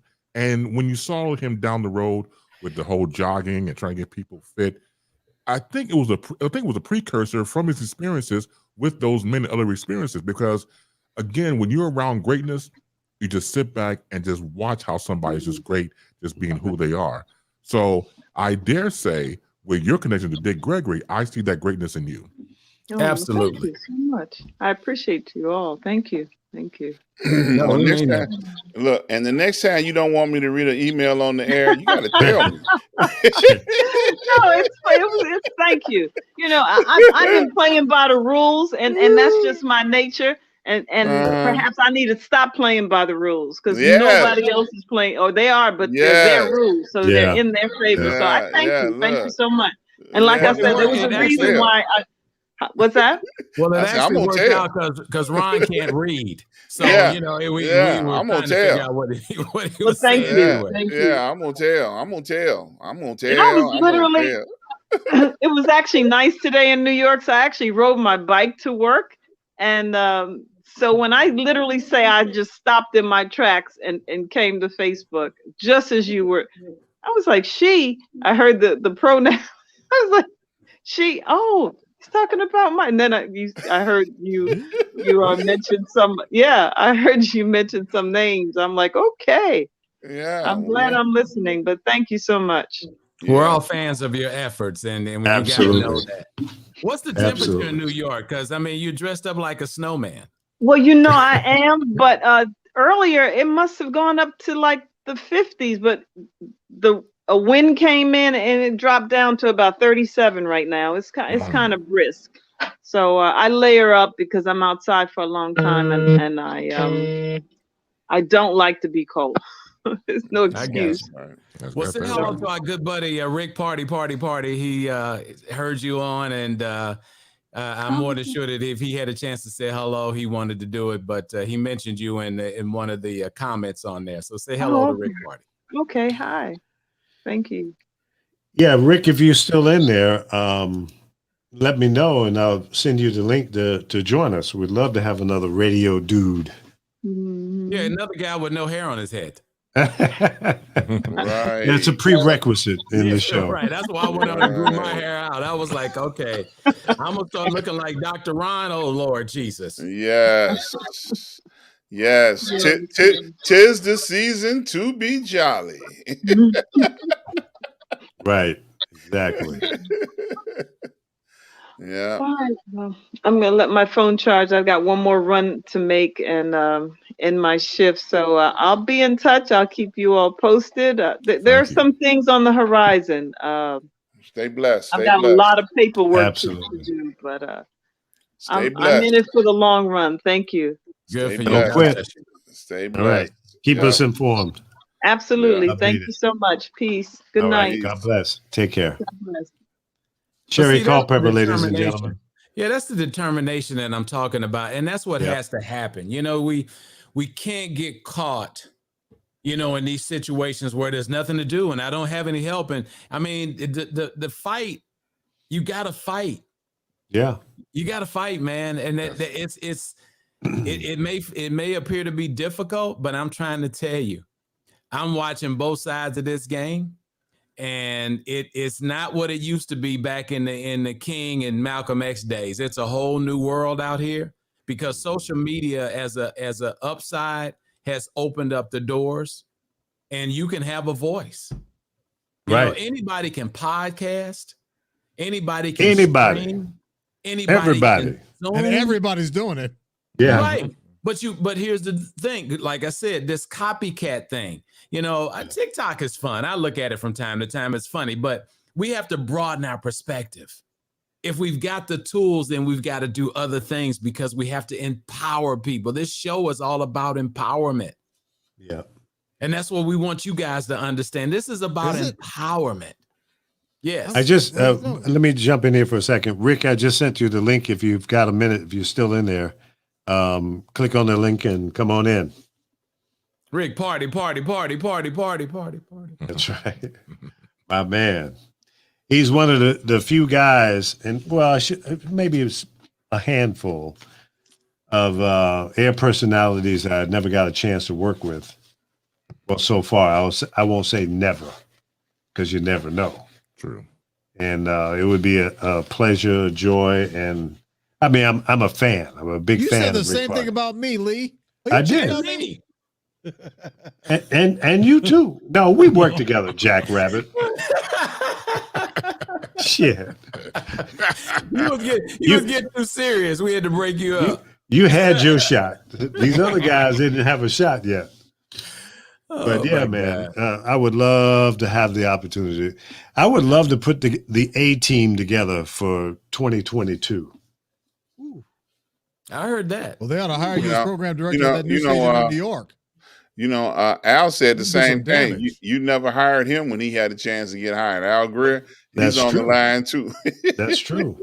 Another good air personality. Yeah. That I didn't get a chance to work with. You don't want to do the day-to-day anymore, though, do you, Lee? Let's keep it real. I don't, but for the right opportunity, you know, if it could be fun, you know, I don't want a job. Never wanted a job in radio. But if it's fun and a challenge, and they give me the opportunity to hire the people that I think would be ideal for that particular station or format, and all the other support that comes along with it, and get the fuck out of the way, then yeah, I could go for it. But it seems like nowadays the people who actually do the hiring is either a committee or a bunch of higher ups, like way above the program director's head.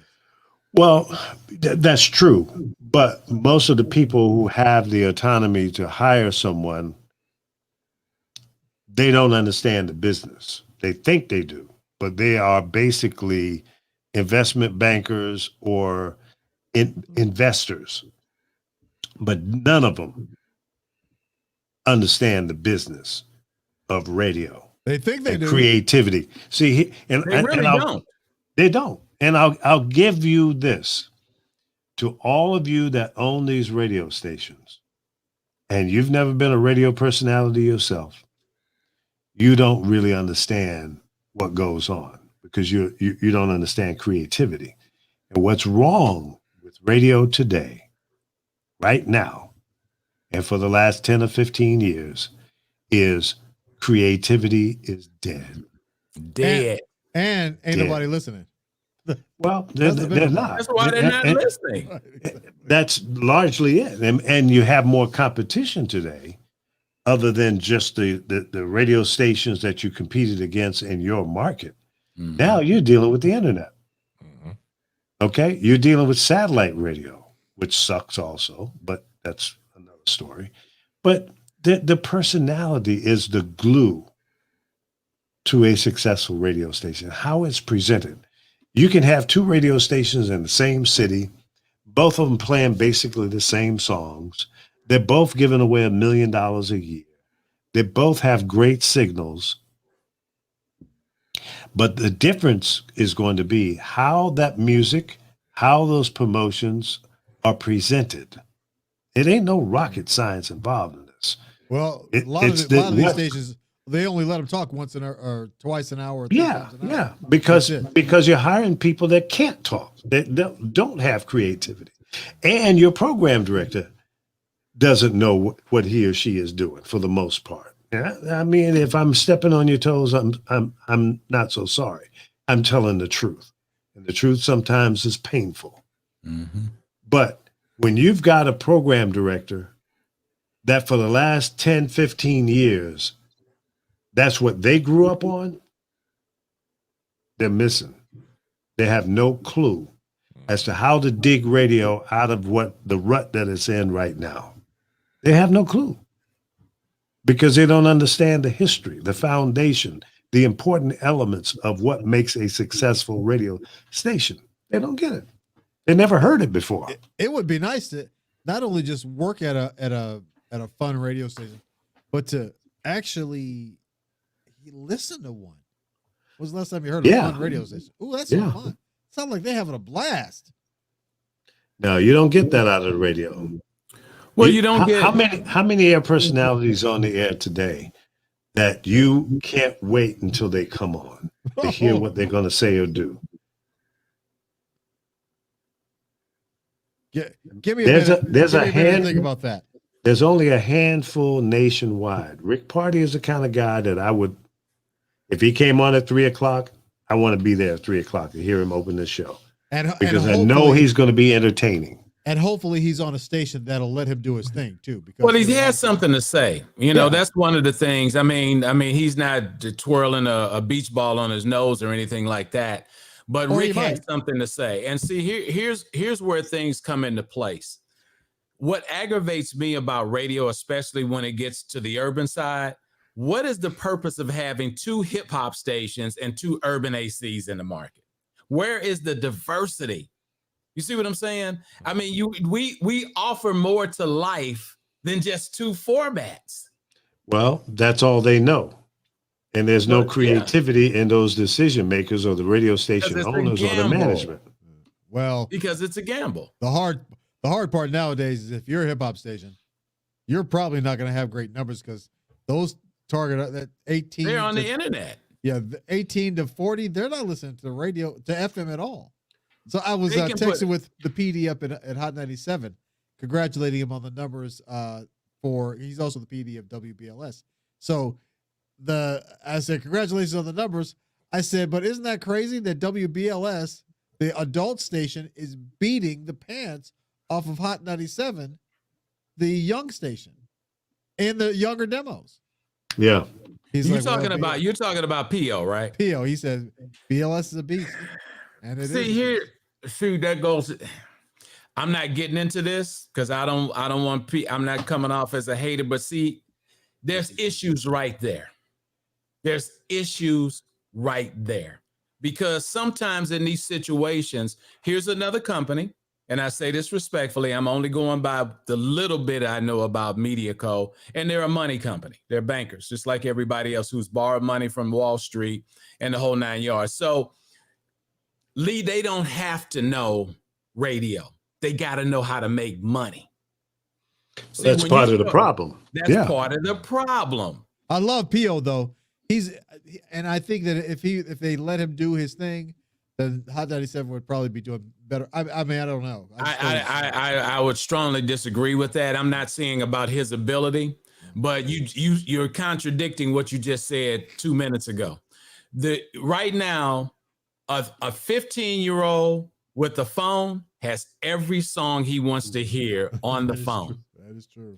And the songs that he wants to hear, because I consult hip hop stations, or the explicit lyric versions, and not the ones you hear on the radio. That's not the ones you hear on the radio. That's why they're not listening. You know, you got this one song by Beat Kings, "Get your head, get your bread, then leave." Okay, and the list goes on. I'm putting these songs on radio stations. Now, here's the problem. I gotta, when I'm consulting a hip hop station, I've got to listen to every song I add from the beginning to the end to make sure that I've got the right version. The cleanest version. The cleanest version. Now, what's happening is the kids, see, parents are suckers. I'm getting ready to piss some people off. Parents are suckers. You go out and you get your son or your daughter a phone, the iPhone 12, 13, 14, 100, whatever it is. And then they ask for some Beats Pros. Sucker. You know why? Because everything they're listening to, you wouldn't dare let them listen to if you could hear it. Right, if you knew. You let them get in the car wearing the headphones, so you don't have a clue to what they're listening to. You see what I'm saying? I was talking no clue. I was talking to a good friend of mine. He's got 3 kids. He says he's in the car with his 3 kids and they can never have conversation. Because the kids are in the car with the headphones on. That's right.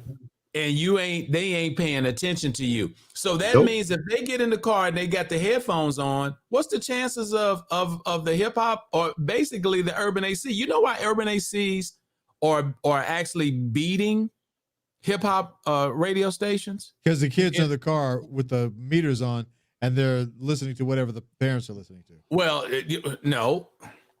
Most of the people who have been working from home, this actually didn't happen till COVID came in. COVID actually helped urban ACs. Change the game. Was catching an L.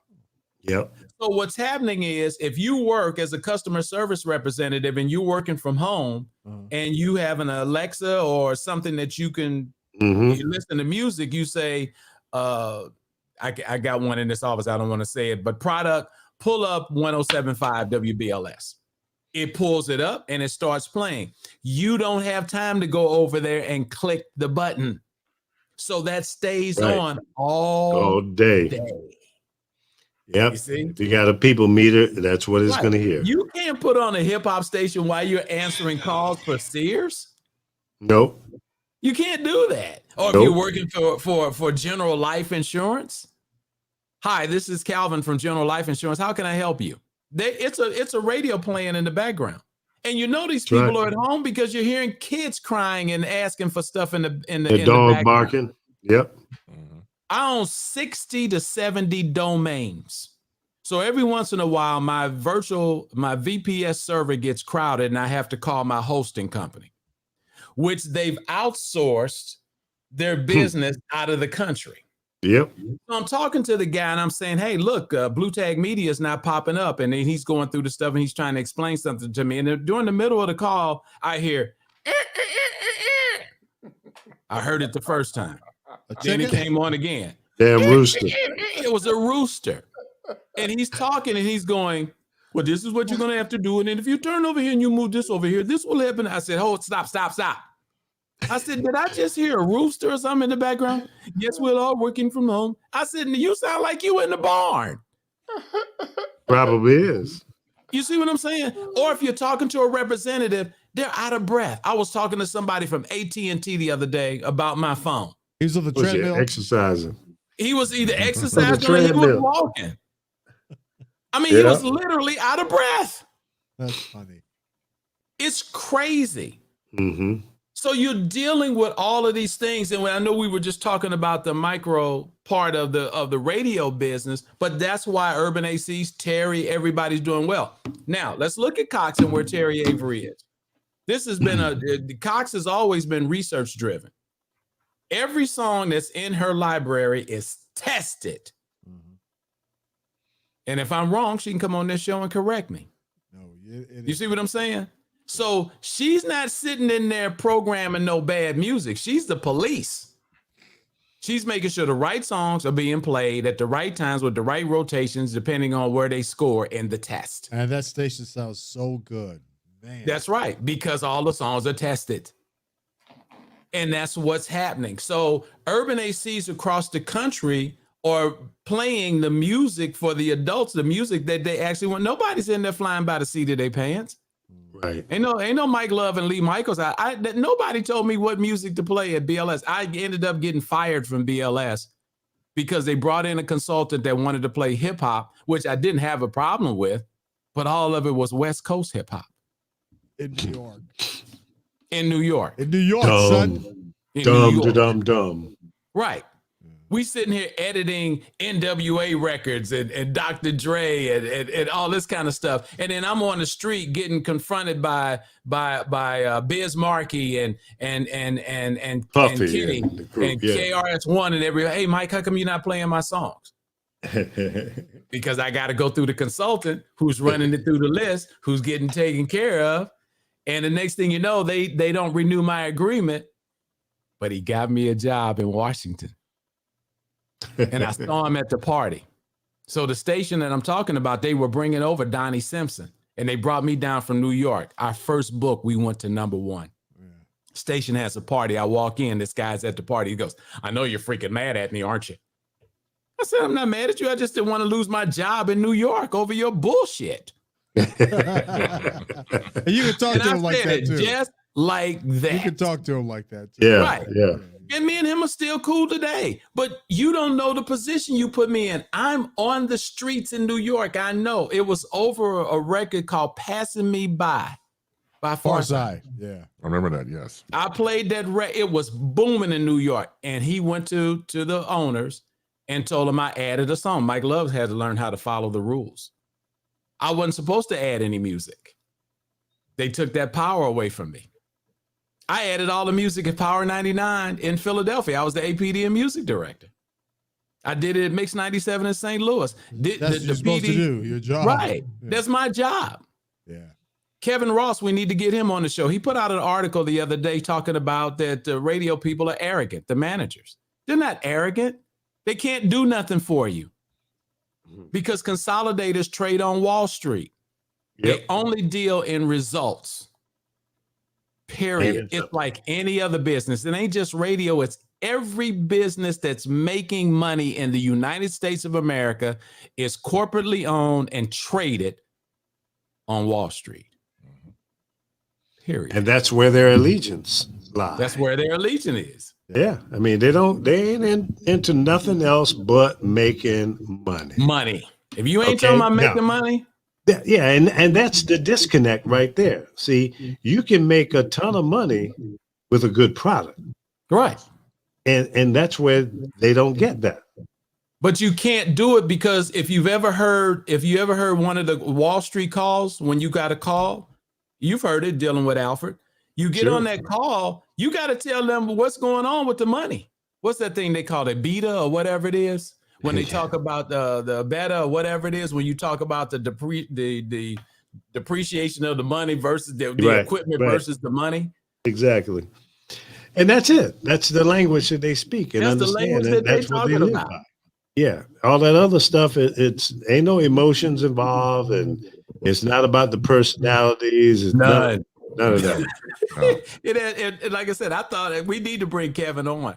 Because it was, like I said, I understood it. You call there and you're trying to get your record played or you're trying to get something done. This person is a police officer. That's it. They don't program shit. They don't program jack. Yep. And even the managers don't really manage nothing. They're just cops to make sure people come in to work and follow the corporate dictate. That's now, it. but we could stay here for another 5 hours and talk about this, but Dr. Ron's got a topic that we need to get to, and it's a deep topic and kind of eye opening. You know, he's so arrogant. I like how he did that though. That was really cool. Right. Because he could have said something. I'm sorry, I didn't mean to wake you up, Dr. Ron. Yeah, I know, right? Yeah, he was watching something on Netflix. No, I'm watching the game. I'm watching Dallas beat the hell out of New Orleans at 20 what's the to score? 10. 20 to 10. Dallas favorite. Yeah. What quarter is this? This is the fourth quarter. We're in the fourth quarter now. 13 minutes left in the game. Kick that ass. All right. Yeah. So yeah, it is kind of deep. I was, things were popping up on my, social media and through my emails, and some of the statistics popped up about the murder rate throughout the country, from different cities, and you hear about Chicago all the time now. Murder this, murder that, murder that. People are always saying that Chicago's got a bad rep based on the murder. So when I started looking into the numbers, I started looking at 2019 numbers, and I really wanted to see what was going on in 2020. Now, 2021 numbers are not out yet because the year is not over with. But the Department of Justice, they tally and they keep up with what's going on a month per month basis.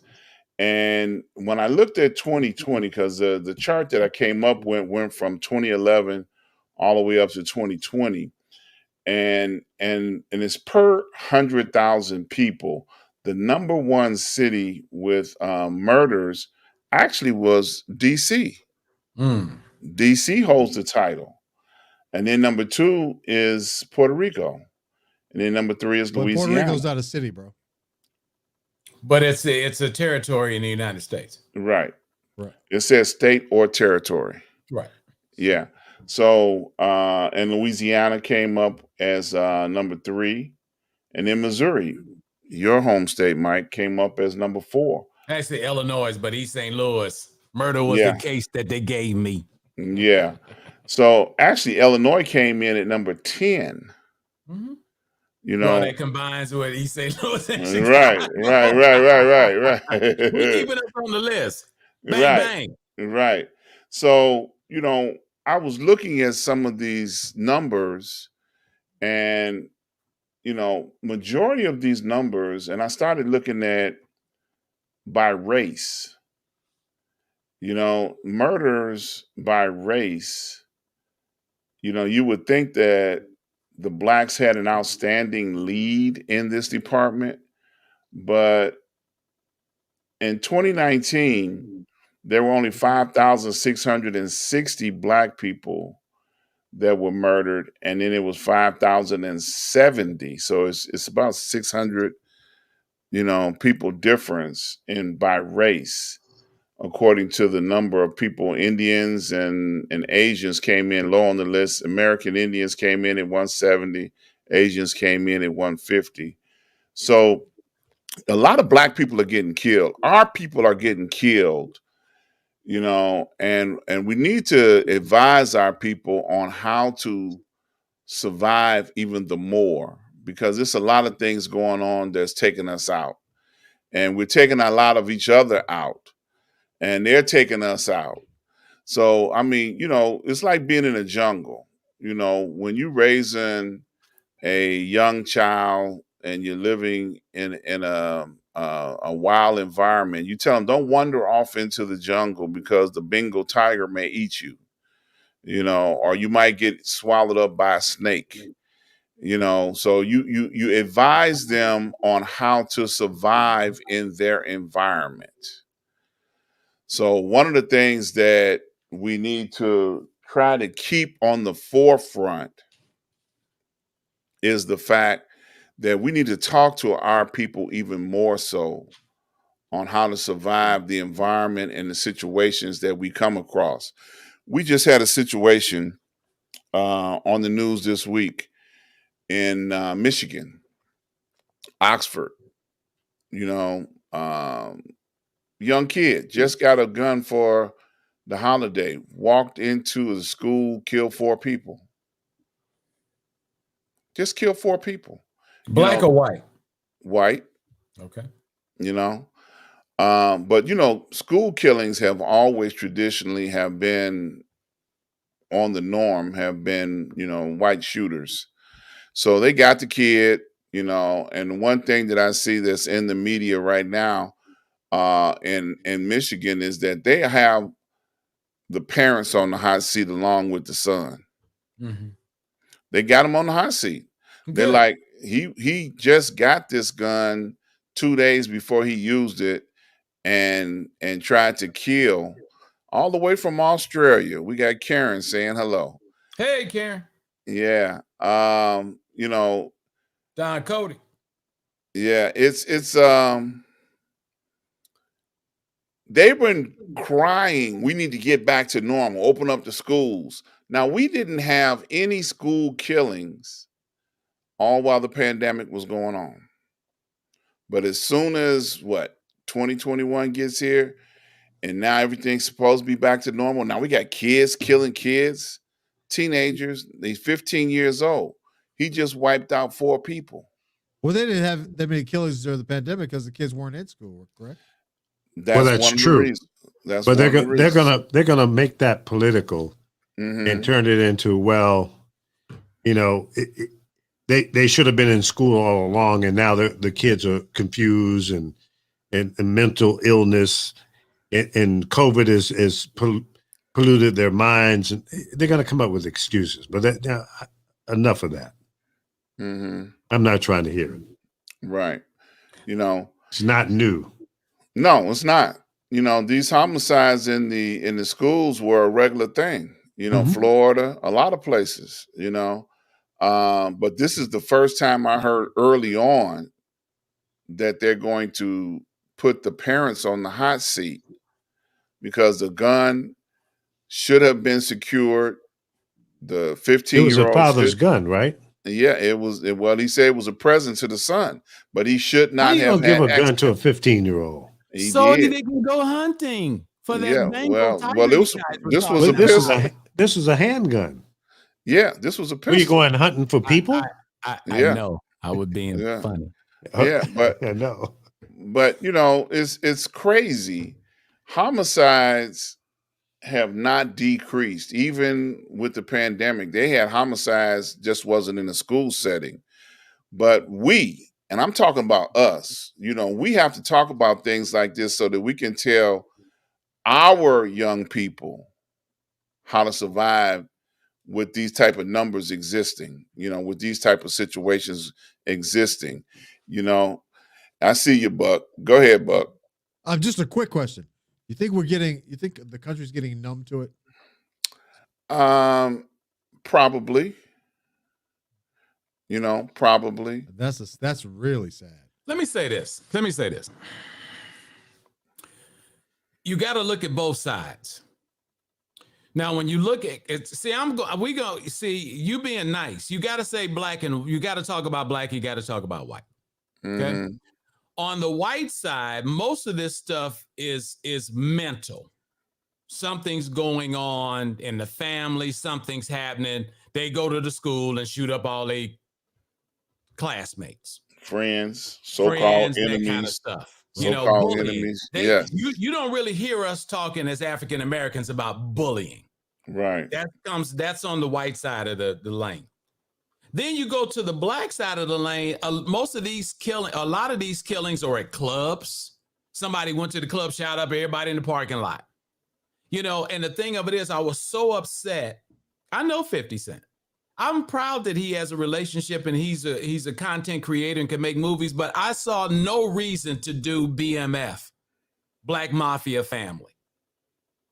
And see, when you put things out there like that you're still engaging people that breaking the law is okay. I got a problem with that. And then the people who are making the decision to give you the contract to make the film ain't black. So it's glorifying it. It's glorifying it. You see what I'm saying? Yeah, but here's also thing too. If it's glorifying that, I'm not disagreeing with you to a degree, Mike. But if you look outside your own window and people are shooting up, which one's more impactful? Well, you're right. But Good the thing point. of it is, the thing of it is, we have this thing as African Americans. You know, we grew up watching the Untouchables and gangster movies and all of that kind of stuff. And it's like that's the glorification that I'm talking about. You're glorifying a lifestyle that makes no sense. Nobody cares that you're a gangster. Well, and also too that it was based upon real people. Yes. I think has a lot more impact than if it's just completely made up. Well, okay, I'll give you some of that. Like Power. Power is completely made up, and everybody knows that it's just a story. Yeah, but now it ain't completely made up. That's BS. Yeah. So Power was based on real people? Well, I mean, it doesn't have to be somebody by name. I'm sorry. Hold on, Chris. It doesn't have to be somebody by name. It's every black neighborhood has that guy. We had. I'm just gonna say it. The guy that sold drugs in my neighborhood was a guy named Rayford. Every area has that person that's out there that they sling the drugs, they got the cars, they got everything. And then these kids are emulating them. They're trying to be like them. Then you turn around and you get a studio contract to make the movies. Okay, like you said, if you do an Al Capone, if you do these kind of movies, yeah, then we do understand that, okay, this is a characterization of a criminal that ended up going to jail and you just kind of telling the story. But if you go into the 21st century glorifying these situations where it's okay, like I said, I love 50. But at the end of the day, I would have rather him do a movie. If you're going to do Black Mafia Family, first of all, what is mafia, gangster, those terms associated with? Crime. Yeah. Crime. Okay? Period. We don't need anybody to go associate us with any more crime than we already have in our territories. We've got a lot of those associations. A lot of it. That's what I'm saying. So why are we promoting it? Go ahead, Ron. So we got to do something to counteract it. Okay, when you got your cable shows like the BMFs, and like we spoke before about the music that they listen to is promoting selling drugs, living fast, dying young. One of the biggest problems that young people, when you talk to young people, like, and I'm gonna give Buck a homework assignment. You got a 15-year-old that you have access to. When next time you talk to him, ask him what he wants to be when he grows up. You know what? Funny you said. I asked him that just like the other day, maybe Thanksgiving. I get what he say. I have no idea. Because most young people, 15, don't expect to live until they quote unquote get grown. Do you know what? My nephew said that when he was about 19 or so. Because are you freaking kidding me? That's why you don't do a BMF. If you're gonna do a BMF, and I'm sorry, gang, for jumping back in, then do something that says this is how to make money off Wall Street. There it is. Karen Lyons. Is that because the lack of role models? Yes. And so you're going to create a TV show that makes a criminal a role model? Give me a break. Okay, make this person somebody slick on Wall Street. See, what amplifies it all is the video games, the music videos, the movies, the TV shows, what they see in the streets. But what they see in the street is a reflection of what they see in social media and in the media. Get rich quick. But go ahead. No, Chris, go ahead. Because I got something good to say, but go ahead. So, for example, let's go back to, the 50 Cent production of Ghost. And the current one he has, Ghost Book 2, when his son, Tariq St. Patrick, is now the lead in this series. And they got 3 too, by the way. I'm working. Oh, yeah, I'm just saying this one in particular because I'm going to prove a point. So in Ghost, not giving anything away, it's a spoiler alert that I'm sorry, goddamn you. So Ghost is killed by his son, right? Which led into the next series where the son goes to college and he's dealing drugs and everything else. Do you know on social media that he, meaning the actor who plays Tariq St. Patrick, Michael Rainey Jr., had death threats from people saying, "Why did you kill your father?" Right. It blew up on the internet. This is a TV program. Right. So how in the hell can you separate the two? You can't. No, you can, but here's the thing. It goes back to what Lee said before in the past conversations. It all depends on how the person looking at it and responds to it in their mind. So to you, it's not real, and to everyone else, the panel's not real, but somebody's taking that shit real. But it's funny you say that. No leadership. You don't have a daddy at home. Go ahead, Buck. Well, it's funny you say that because, on the air when I was doing mornings, I was kind of the villain of the show because nobody else wanted to do it. And, that's just the way it was. Everybody else would gang up on me, and that's cool. The villain always ends up losing, and I lost most of the time. Point being, though, people would treat me when they met me out in public as if I was a real asshole. And I'm like, that's a character I play on the radio. That's not the real me. Even women I date, when I'd meet them, they would treat me so badly when I first met them. And I'm like, oh, you think you're dating Buck Wild? No, you're dating the real me. And that's not Buck Wild. That's not the guy you hear on the radio. And they go, oh. Because and people who play villains on TV or in the movies, they have to deal with people not being able to make the disassociation. It's like, so that's what I'm saying is that's very common. But it's an issue. We got to address it. If you recognize a problem, if you see something as an issue, then we need to address it. We need to start putting a light on it. We need to point a finger at it and say, hey, slow down. This ain't real. Right. We need to try and put people back on the right track and not allow them to continue to be walking down this dark alley, knowing what's going to happen when they get far enough down the alley.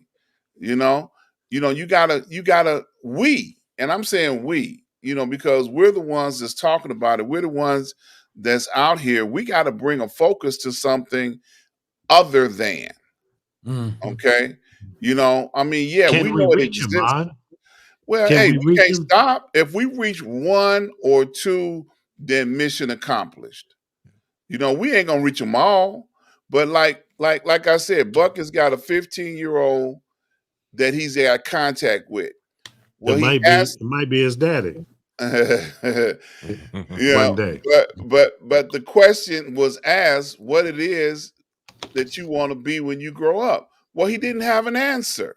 Mm-hmm. So now part 2 to that is you go back and say, well, what about this? What about that? Give him some options to look to. Yeah, dig in and find out what he likes, what he has a passion for. And he may not have a passion for anything at 15. At 15. So 14. So what do you do? 14. Okay, that's even worse. Yeah. What do you do at that point? Yeah. Start exposing him to stuff that he has never seen. Come on, preach, Lee. Okay. Yeah. You gotta take him out of that swimming pool and put him in a different one. Exactly. Right. Next year he's going to his mom and I went to check out this new school that he's that they're thinking about sending him to next year, and it's a much bigger private public charter school, and it's very diverse, and they've got all kinds of different programs. High school nowadays is so much different than it was when we came up. Oh my goodness, they expose these kids to so much more, so they can find themselves. So that's a good thing. And I think that he's really going to enjoy it. Huh? What does he think you do, Buck? Besides sleep with his mama. Well, she showed him some of my videos, and I guess told him about the radio. You're an evil ass boy. You're evil. You're just evil. Yeah, that's about right. That's why your eyebrows join together, because your ass is evil. I think I sent him to his room. He's been muted. Yeah, there was a character back in the day on the Underdog called Simon Bar Sinister. Yeah, that's Dr. Ron. That's Dr. Ron. Don't start calling Simon Bar Sinister. Yeah. That's it. Mom said that I'm an engineer. But seriously, what does he think you do? An Seriously. engineer.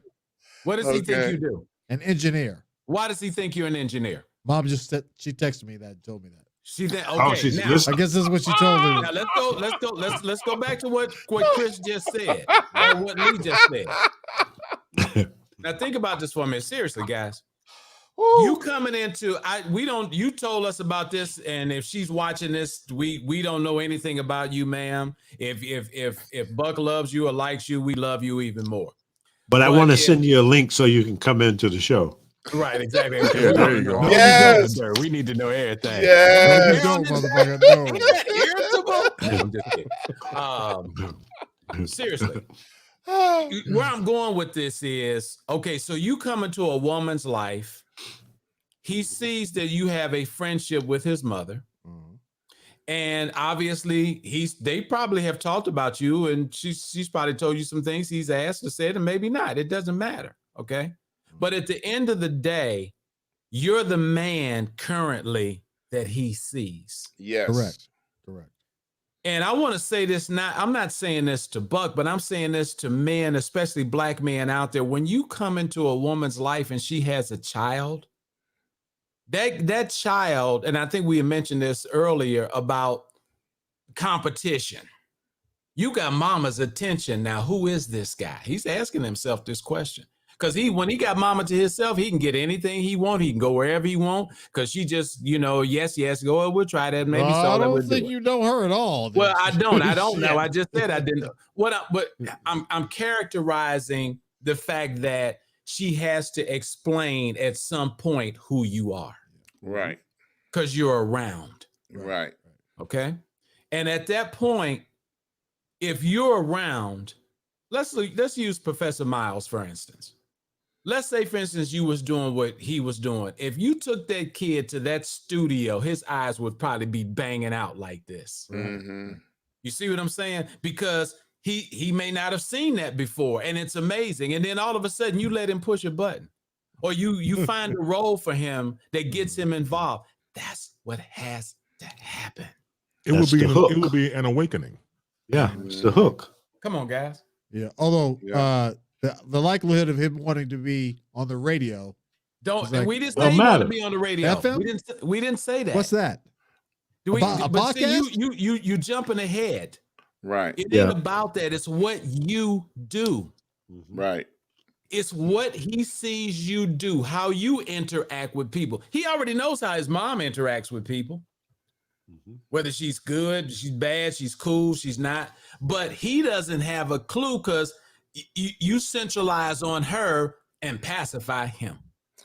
And this is what the answer to the question that was posed a little while ago. Buck has an opportunity to influence at least one person that's in his circle. Yes. And if you do that over and over and over again, then you can plant seeds in people that can make a change. And possibly, you said early on, Buck, that the young man was bringing home straight A's.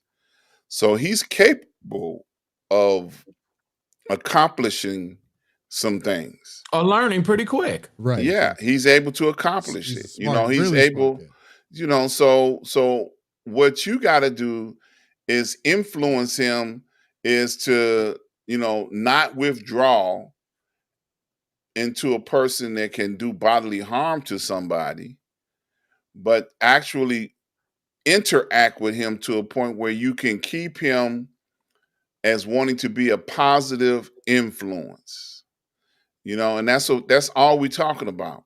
Right. Because if he doesn't know, that's no problem. That's no crime. But what you're doing is, you're giving him an opportunity to learn how to interact with a grown man.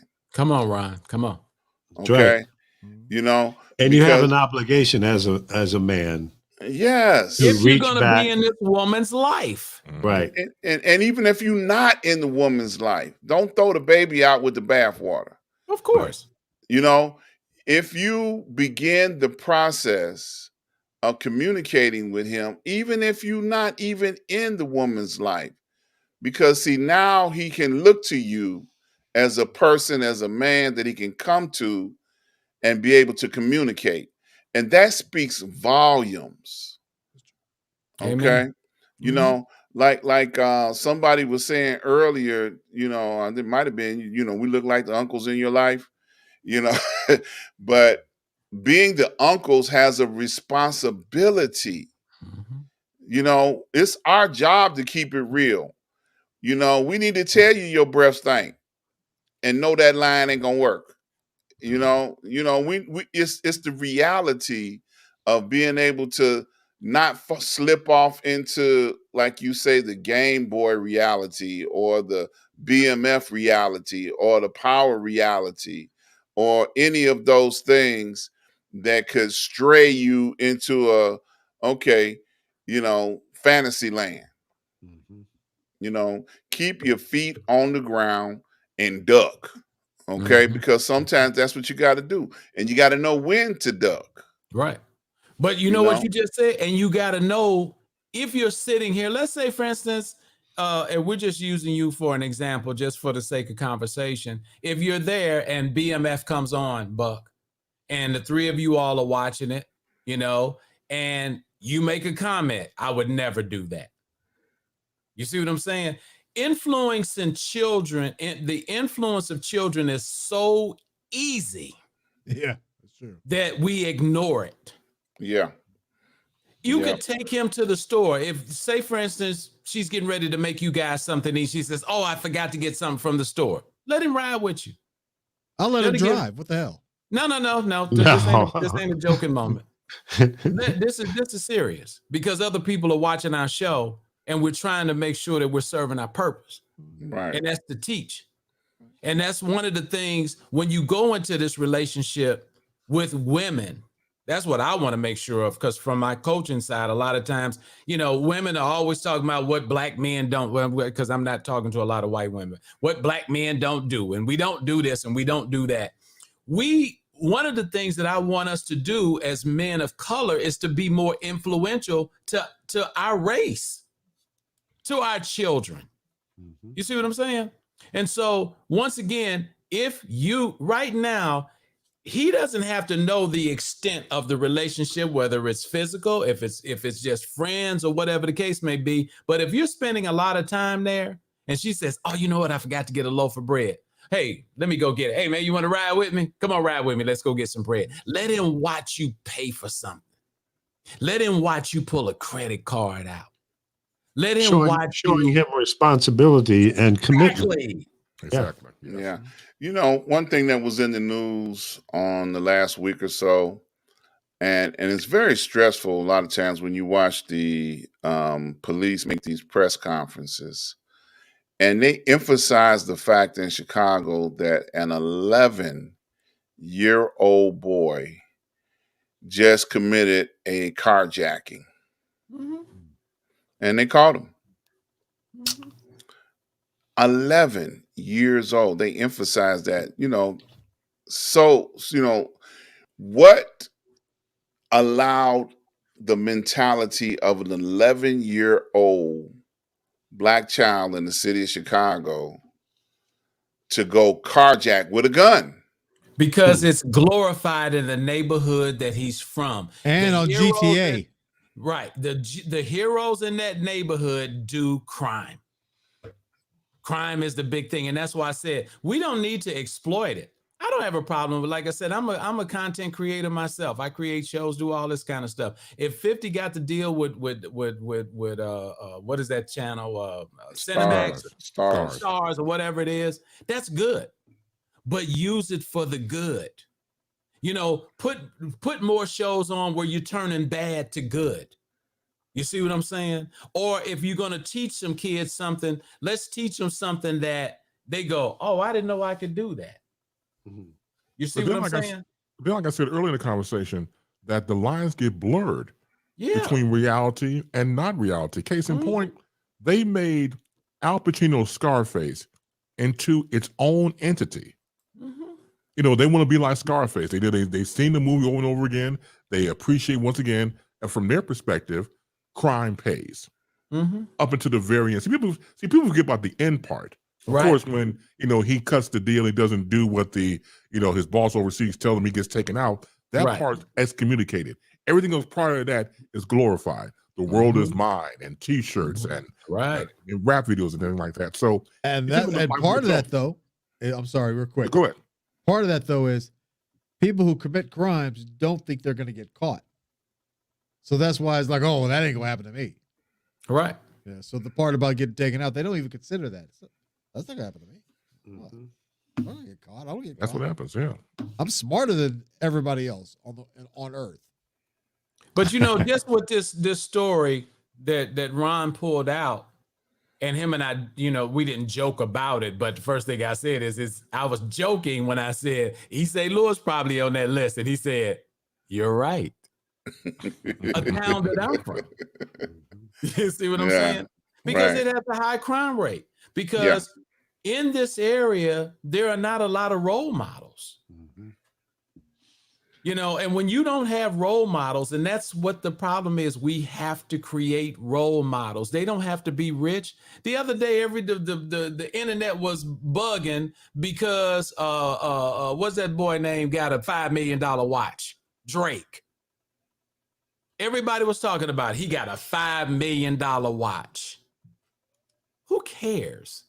What could you do? What does it do? I don't even know. Is it like a Jinsu knife? What does a $5 million watch do? Nothing but feed his ego. Tick. Tock. Right. Tick, tick, tick. And that's what I'm saying. But everybody was talking about it. Yep. Everybody was talking about it for the 2 days that it was out. He got it, and he was showing it. He tapping on it. He got a $5 million watch. Who gives a?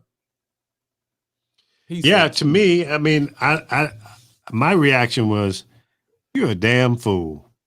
$5 million for himself, but why are we glorifying it? Exactly. I didn't see that as being a very smart move, because listen. All he has to do is wear that out one time, and some jackass will jack him. May try to jack you if they see it. Well, I'm sure that he's got asking security. for problems. I'm sure if he's spending $5 million on a watch, he's got security. I don't have a problem with him spending the $5 million on it, which means he's going to spend another $250,000 or $500,000 to protect the $5 million. You see, when does the stupidity end? At some point in time, you got to say, "Hey, time to freak out. This doesn't make sense." If you live that kind of life, it's gonna cost you more. Now, let me just say this. Drake he's been on fire for a minute. Okay, he's done very well. I don't know what his financial situation is. It must be okay if he dropped $5 million for a damn watch. Paid. He's the owner. He got ownership in what NBA team? Toronto Raptors. The Raptors, yeah. Okay, fine. But here's the thing. Every dog has his day, and everybody has a timeline. He's hot now. 5 years from now, will he be? He started getting hot, though, in 2007, though. Okay, so he's been on a ride. Long time. Yeah, he's been on a long ride, which most artists / producers don't have that kind of a long life.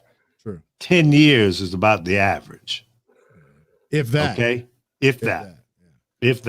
Yeah. When you look at Jimmy Jam and Terry Lewis, Babyface, Holland Dozier and Holland, and I could go on and on and on. There have been some great Aretha producers. Franklin, Nat King Cole.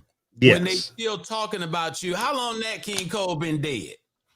Longer than most of the people that we know. Exactly. So here's the thing. You're only as hot as your last hit. And when your last hit was 20 years ago, you ain't so hot. And you're making songs we got classic hip hop. We was talking about the station in New York, which would be good. But once again, that ain't gonna be like what's the Christmas song Nat King Cole famous for? Roasting chestnuts on an open fire. The Christmas song. The Christmas song. Right. Sorry, I'm 64. I ain't got to remember shit. Wait a minute. He said roasting chestnuts. That's what he said. You don't take much for Ron. That's one of the main lines in it. His eyebrows joining each other, some shit getting ready to come out of his damn mouth. Yep, Simon Bar Sinister. Them eyebrows start crying. Oh, yeah, he be trying to control himself. He'll turn like this. He can't help it, He'll man. be over here rocking like, I gotta say something, but I'm trying to hold it. I gotta say He can't help it, man. Either that or he needs to go to the bathroom, one or the other. Oh man. Or he's already gone on himself. Right. Yeah, that's what us old people do, Buck. We can't wait to get there, right? I got a story to tell y'all. Let's not lose our thought. My grandfather passed away. This was about 10, 15 years ago. So we were going through his things. And we found this thing that looked like it was a condom on the end, and it had a hose connected to it. Okay. And it was connected to a bag. Well, my grandfather used to go to the taverns and drink. That's back in the day. Black people couldn't go a lot of places, especially older men. So, you walk down, every neighborhood had a local tavern. You sit up in the tavern. So he put that on, and I didn't know. And my grandmother said that's how he could stay in the tavern all day. So he put that on. When he got time to relieve himself, he just go. And the bag had elastic around it, and it was around his ankle. Yeah. He'd go all day. He didn't have to leave that chair. Knocking that bourbon out, Jack. Yeah. Ron, if I'd known I was going to meet you, I'd have saved it for you. Look, an early version of a catheter bag, right? Catheter bag, basically. Right. I'm not really comfortable with that because if I'm peeing, I want to go to the bathroom. I'm just thinking, boy, you got to really be high drunk that you okay with just letting it go, and you can feel it is going down your leg, and then the bag is getting bigger around your ankle. Yeah. No, that's too much. And all you need is a little hole in it. Look, but getting back to the original point, we all have a responsibility to influence people that are in our circle. Amen. And that's the whole point of understanding. If we don't, like Lee asked the question, can we? Yes, we can. Yes, we can. Help one, help two. I remember the year my son got killed. It's been over 10 years now. And I did a whole series on, what do we got to do to stop the violence in the community? And I had a whole group of community leaders that came on, and everybody had a different idea on what it would take to try and stop some of the violence in our community. And they were all very, profound. I had Father Flager come on. I had a lot of people come on my show during that time. And one of the things that was my takeaway from all of the conversations that people gave was the fact that we need to grab a hold to whoever we can grab a hold to and hold on to them. And impart into them what we can impart into them. And if we keep holding on to them long enough where we have them in our possession and under our watch care, then the opportunity for the streets to get them and take them out of here will pass. Real simple. Just grab hold of whoever you can grab hold to and hold on to them as long as you can. Amen. That will allow the streets not to get a hold to them and take them out of here. That's a competition we're dealing with as parents. Exactly. And grandparents. Exactly. But if you save one or two, if you can help one or two, then that's an accomplishment. Don't think small of small beginnings or small things. Because go ahead. I'm sorry. Do we still have community centers where you can go play basketball and baseball and playground and stuff like that? They got them. Yeah. When I grew up, we had that. Obama was at the YMCA today celebrating, the young people in the community center that existed where his little children used to go, and they're still there doing what they're doing. But he was there, of course, with all the media flair that went on. But it was an encouragement to those young people because he played with them. Even the Chicago Bulls will show up at, some of the locations throughout the city, to try and encourage people to keep playing basketball, and encourage. There are people that are doing great things. We always hear about the negativity that goes on, but, young people still get excited about seeing basketball stars. Yeah, they do. They get excited about seeing, an Obama. They get excited about seeing his wife. Those are images of success that we can look up to. Those are images that we can celebrate, and do, during that celebration, it encourages those 10 people that were there or those 20 people that were there, because it was impromptu. Nobody knew that he was coming, and when he got there, he told them how important it was the YMCA was in that location. And it was so important going all the way back to when his kids were little and before he was president, and they used to hang out there. So it's important, I encourage Buck once again, since that 15-year-old didn't give you a good answer on what he wants to be, help him find it. Right. So trust me, I'm not going to just let it go. There you go. Okay, well, you discovered in 10 years. No. Yeah, give him some exposure. Yeah, because I knew what I wanted to do when I was 14. Yeah, I did too. So didn't I leave? Yes, you did. Made me lie to my mama so I could come stole see his mama's car. Stole my mama's car to go see you. I take no responsibility for that. but it turned out okay in that situation. Exactly. But here's the thing. I didn't know at that moment that I was showing such an impact on Mike Love at that time. You were what, 14, 15 years old? 15. Mm-hmm. 15. With a learner's permit. Yeah. And I was broadcasting live from H Salt Fish and Chips in East St. Louis. I used to love H Salt. I know, right? I could eat something right now. Because it was like a grand opening or something. Fast food restaurant since McDonald's had been in there. They didn't have no damn fast food. Yeah. Right. So the place was packed. Yeah. And who knew that I had that kind of impression or impact on Mike Love's life? I'm not trying to take credit for all of that, but that was a moment. And we all had those moments. Well, you have to see, it's nothing wrong. Everybody can take a piece of the pie, and it goes back to what Ron is saying. You have to find that angle, whatever it is. It's not about forcing this kid. Hey, what do you want to do? Tell me what you want to do.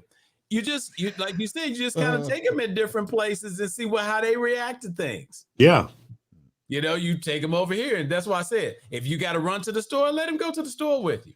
Yeah, obviously he's, intellectually tight, he's doing a straight A student. Mm-hmm. So we know that he has the ability. Yeah. He has the capability. A computer store and just see what he go look at. Right. A computer store, they still have those? Sure. If I'm saying, even if you took him into Best Buy, I was about to say Best Buy. Take him into Best Buy, see what department he goes into. Now he'll probably go to the gaming because, like I said, branding is influencing things at that level. But once again, do they have a micro center? Yeah. Yeah, micro center. Take him into that's like a crack house to me. Take him into a micro center, just see what he do. The closest one to me is over 250 miles away. Man, that's like you go there all the time, huh? I haven't been there yet. Last one I went to was in Chicago. So, I'm hurting. Man. Well, there's a line from KRS-One because Mike Love mentioned him earlier. When KRS-One said, "Real bad boys move in silence." Mm-hmm. And when you're someone like Buck and you have a 14-year-old, you can easily influence, like I said, just by example, like Lee said, and like Mike said about taking out your credit card and how you comport yourself. It's very subtle, but it's very powerful because when he gets a look at you and how you comport yourself in public and everything else, once again, this is the closest thing at this time getting towards manhood. Mm-hmm. That's a whole different responsibility. Yeah, that crossroad. Exactly right. So if you didn't know the blueprint about how it is to be a man, he has someone like you right next to him. That's the best education you can have. The crazy part about it is most of the hit records that was coming from Kenny, KRS-One, he was homeless at the time. Kenny Parker. Yeah. I didn't know that. Kenny Parker, he was homeless. Yeah, and I met him through Red Alert. And just, I mean, here's a guy, this is embarrassing to say. He's got an album out with a picture of Malcolm X on it, looking out the window. By any means necessary. I won't say I didn't know what the hell they was talking about, but I didn't know what the hell they was talking about. I wasn't into Malcolm X at that level. I was a grown-ass man. Right. You see what I'm saying? Yes. You see how easy it is to be influenced? And people in New York were heavily influenced by that. That was big. And I mean, that's when you think about hip hop and it coming out of places like New York, and Hot 97 has coined the phrase where hip hop lives. I mean, living is the truth. Because these guys, whether it was Chuck D, whether it was Kenny Parker, whether it Jay-Z, you know, these guys weren't just talking about gang related stuff. That was the difference. All the West Coast rap pretty much was talking about gang related stuff. Yeah, you know, you get Snoop Murder was the case that Gangster. they gave me because the gangs were really deep, influential. Yeah, gangs were right. They were very influential. But see, it was all about philosophy. Kids in New York were open because this is New York. Yeah, damn near every different major mindset, corporation, right? Landscape. Every major corporation's got headquarters here. So there, and if you go into Manhattan and you're going into these areas and you're influenced by this, you had two different streams of rap.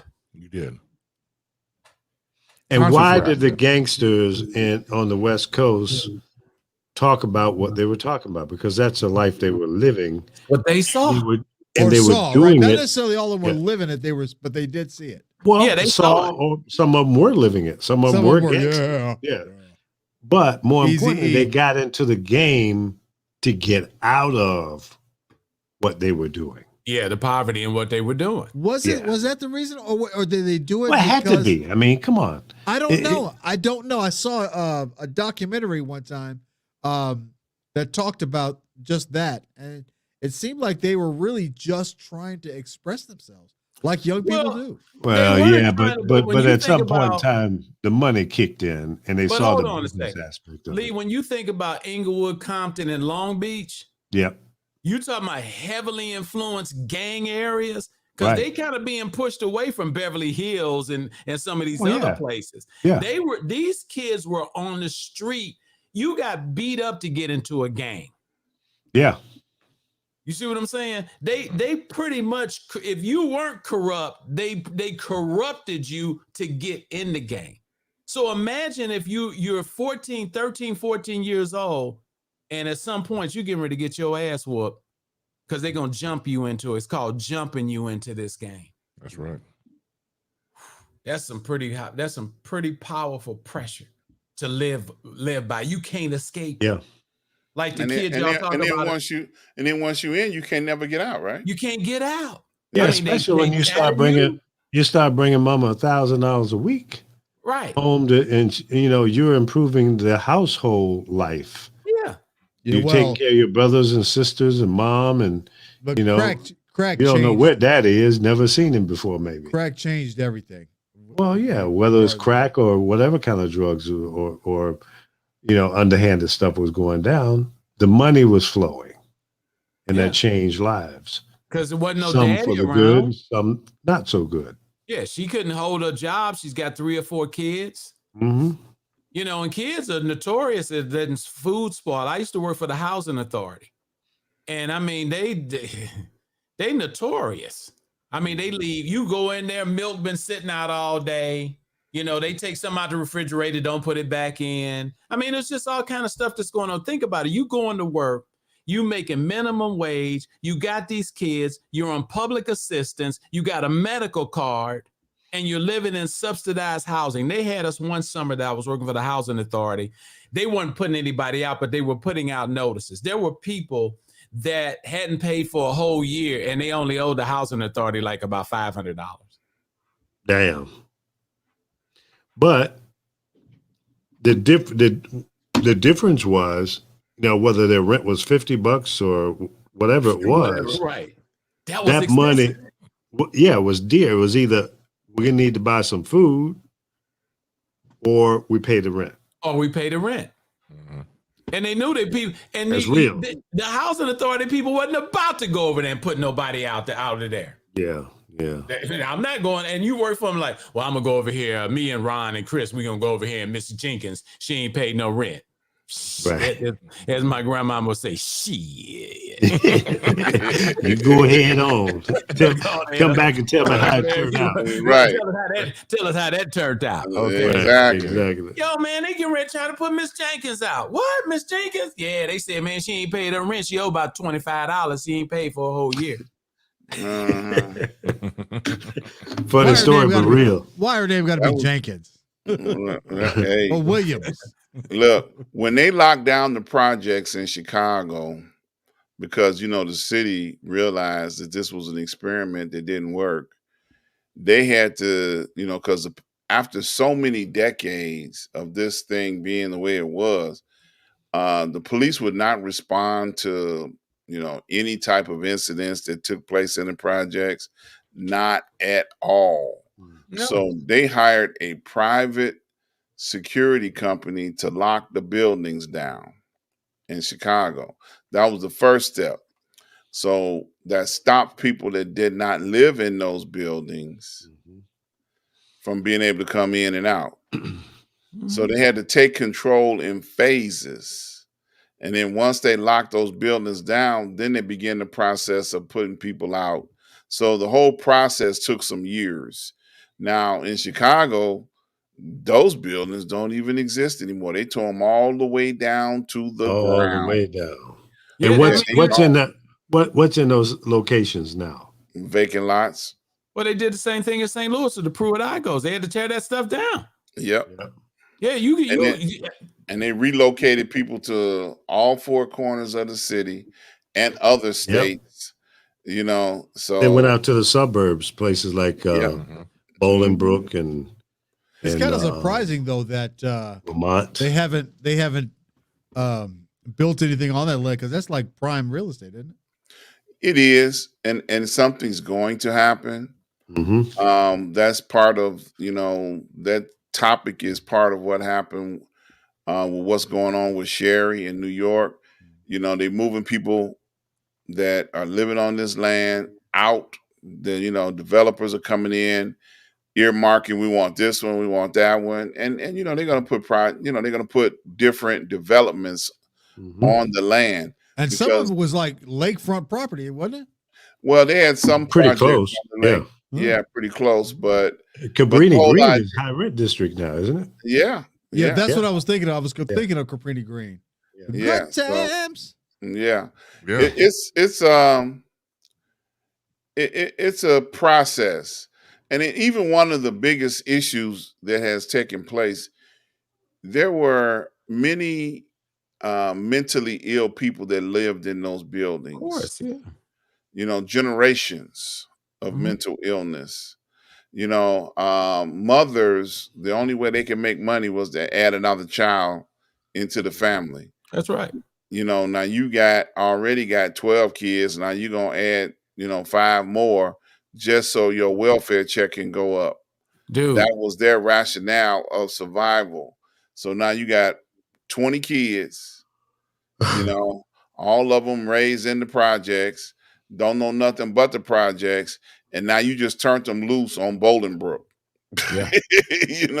or some other city that's not equipped to deal with that, and it's it exists. It's an issue. Well, like you said, it's generational, because grandmama lived in the projects, then your mama lived in the projects. Then what happens is your mama and your grandmama stayed in the same unit, but then when you got pregnant at about 15, then you got your own unit, and then the dude that got you pregnant, he's not gonna marry you, but he comes over and stays with you, and then he got 2 or 3 chicks in the complex that he done knocked up, including your mama. And he probably was knocking your mama down. Yeah, including your mama. That's how deep it get. It get deep. Yeah, you know. And then mama didn't have no problems because she figured she gonna get that check because you 15. You got a green card. In the state of Illinois, I used to have to go to Springfield. I used to own an ambulance service. And I'd have to go get, you know how much it costs? My ex-wife got sick in the grocery store a couple of months ago. And I was asking her, she was talking about they rushed her to the hospital in an ambulance. She said the bill was something like $5,000 or $6,000. Mm-hmm. You know how much I was getting for an ambulance run from the Department of Public Aid? $50. Mm. And then I had to go to Springfield to get my money. I'm waiting on them to send me a check. I got 3 ambulances. I got EMTs, the whole 9 yards. 80% of the people that I was serving had a green card. That green card bought everything. It was like a charge card. Mm-hmm. Wow. Sounds like you was doing something card. wrong, Mike. I said, seems like you were doing something wrong. If they was getting that kind of money, if they get that kind of money now, what was so different? Well, the rate is different. We didn't have paramedics. I mean, you got paramedics. The vehicles are different now. Gotcha. Once again, these companies. But the rates are different. Well, the rates are different, right? Right, because the insurance rate now for people that are on public aid or Medicare is going to be totally different than your Blue Cross and Blue Shield that you might get from somewhere else. And you know, you turn those bills into the insurance company, they pay it. But the rates are different. That's all it is. It's just the rate that they're willing to pay for that service. Exactly. You know, and then you got to wait, and Mike will be out of business before they actually send him a check. Oh, you know, well, yeah. You know. But the only time we got insurance money is like if they had a highway called 64 or 70 that came through that area. If somebody had an accident, and then we rotated with other ambulance services for police week. Mm-hmm. So if it was our week, then that was our week. We get all the police calls, and then that call may pay $200. See, right. I could bill the white man on his way to his house, and he done had an accident in East St. Louis, and I get $200. Right. But when Mr. Bosman fall out, they used to have this thing called man down. So they call and say, "It's East St. Louis Police Department. You have an ambulance available?" "Yes." "We got a man down at 12th and State Street." So we rush over there to 12th and State. He was just drunk. He's man drunk. down was the man down. He was just drunk. He was just drunk. Y'all take him to the hospital? Take him down to St. Mary's. Everybody went to St. Mary's. We had 2 hospitals in East St. Louis, Christian Welfare and St. Mary's. And that's where they went. I mean, now which one is they called, like they would call like here Cook County is the for the poor people. Which one of those 2 would be for the poor people? Both of them. That's what I said. They both were in St. Clair County. Okay. Which is the county that's facing St. Louis from the riverfront back. Yeah. New Orleans used to call it Charity Hospital. Yeah. You know, and St. Mary's Hospital was the main one, and Christian Welfare was the backup. Neither one of those facilities are open today. Wow. You know, earlier in the conversation, we were talking about welfare. Mm-hmm. And I remember I was sitting on my porch and I'm listening to my next door neighbor, because, you know, I was next door, you can't help it. Ear hustles. It's the middle of the night. I'm chilling, and the mother was talking to her daughter, 15 years old and pregnant. Mm-hmm. And so she's telling her that you make sure you get that welfare officer to get you that check. Oh, take you down there. Exactly. So again, we're talking about generational welfare. As people might not know, that being on welfare will be temporary. It wasn't supposed to be for a lifetime. Right. Temporarily until you get exactly assistance until you get back on your feet. No. But I'm saying, but these people over years, since they got the check, it's why should I get a job and work 9 to 5 and get that check? I stay on my ass and get this check and then pass on generational to my children who happen in this situation with a 15-year-old daughter who was pregnant. There were so many girls in the area I lived in. It was called Centerville, Illinois. And I went to this high school called Cahokia High School. They had a class for pregnant girls. That's how many pregnant girls was in the school at all times. Mm-hmm. A class. And I ain't talking about 2 or 3 people in this class. And you always knew somebody that was in that class. Somebody was always getting pregnant. It was always a 14, anywhere between 14 and 16 years old. Oh, it was 20 girls in the school. Why? Pregnant. How? Well, because a lot of them was around the projects. Because once again, there's no supervision. So when your mama go to work, Jabbo come on over and take care of business. And forget to pull out. Yeah. Forget. Well, it was the 70s. Nobody was gonna pull out on purpose. He didn't forget. It's called finishing. Boy. It's called finishing. Hey, look. Let me say something about welfare. Just like Jesse Owens forget to cross the finish on her stomach. Yeah. Look, like Chris was saying about welfare, you know, Black people and people of color were late to get on welfare because white folks was running that game generationally a lot longer. You know who was in the projects? It was white people from the war. And then look, welfare was created for them. Right. From the war. From the beginning. Yeah. So, you know, a lot of times we get the bad rep, but if you do statistics, okay, you will find out generationally that there were far more what they used to call poor white trash. Can I say that out loud? Yeah. You know, that was taking advantage of the system long before Black folks were. But we get the bad press. We get the bad press. That's what I'm trying to tell you. Entitlement didn't start with Black people. It started with the war. When all those and remember, then they got all the companies to do. That's how we got Jeep, because they got the contract to go over and make the Jeeps, and we see them on TV. You know, the Marines and all of it. All of that was entitlement. So the factory, they created workers for the factories to make these cars to use in the tanks and everything else. That's why when they said they wanted the companies to make the respirators, you know, they was like, respirators? Well, you did it for the war. That was the first time that they had made auxiliary items in a car plant. That's right. Ron is hitting the nail right on the head. That didn't start with us. And that's what I'm telling you about living down here in the country. If I take y'all in Walmart and take you in Target, you're going to go, oh, we ain't really got, you ain't seen bad.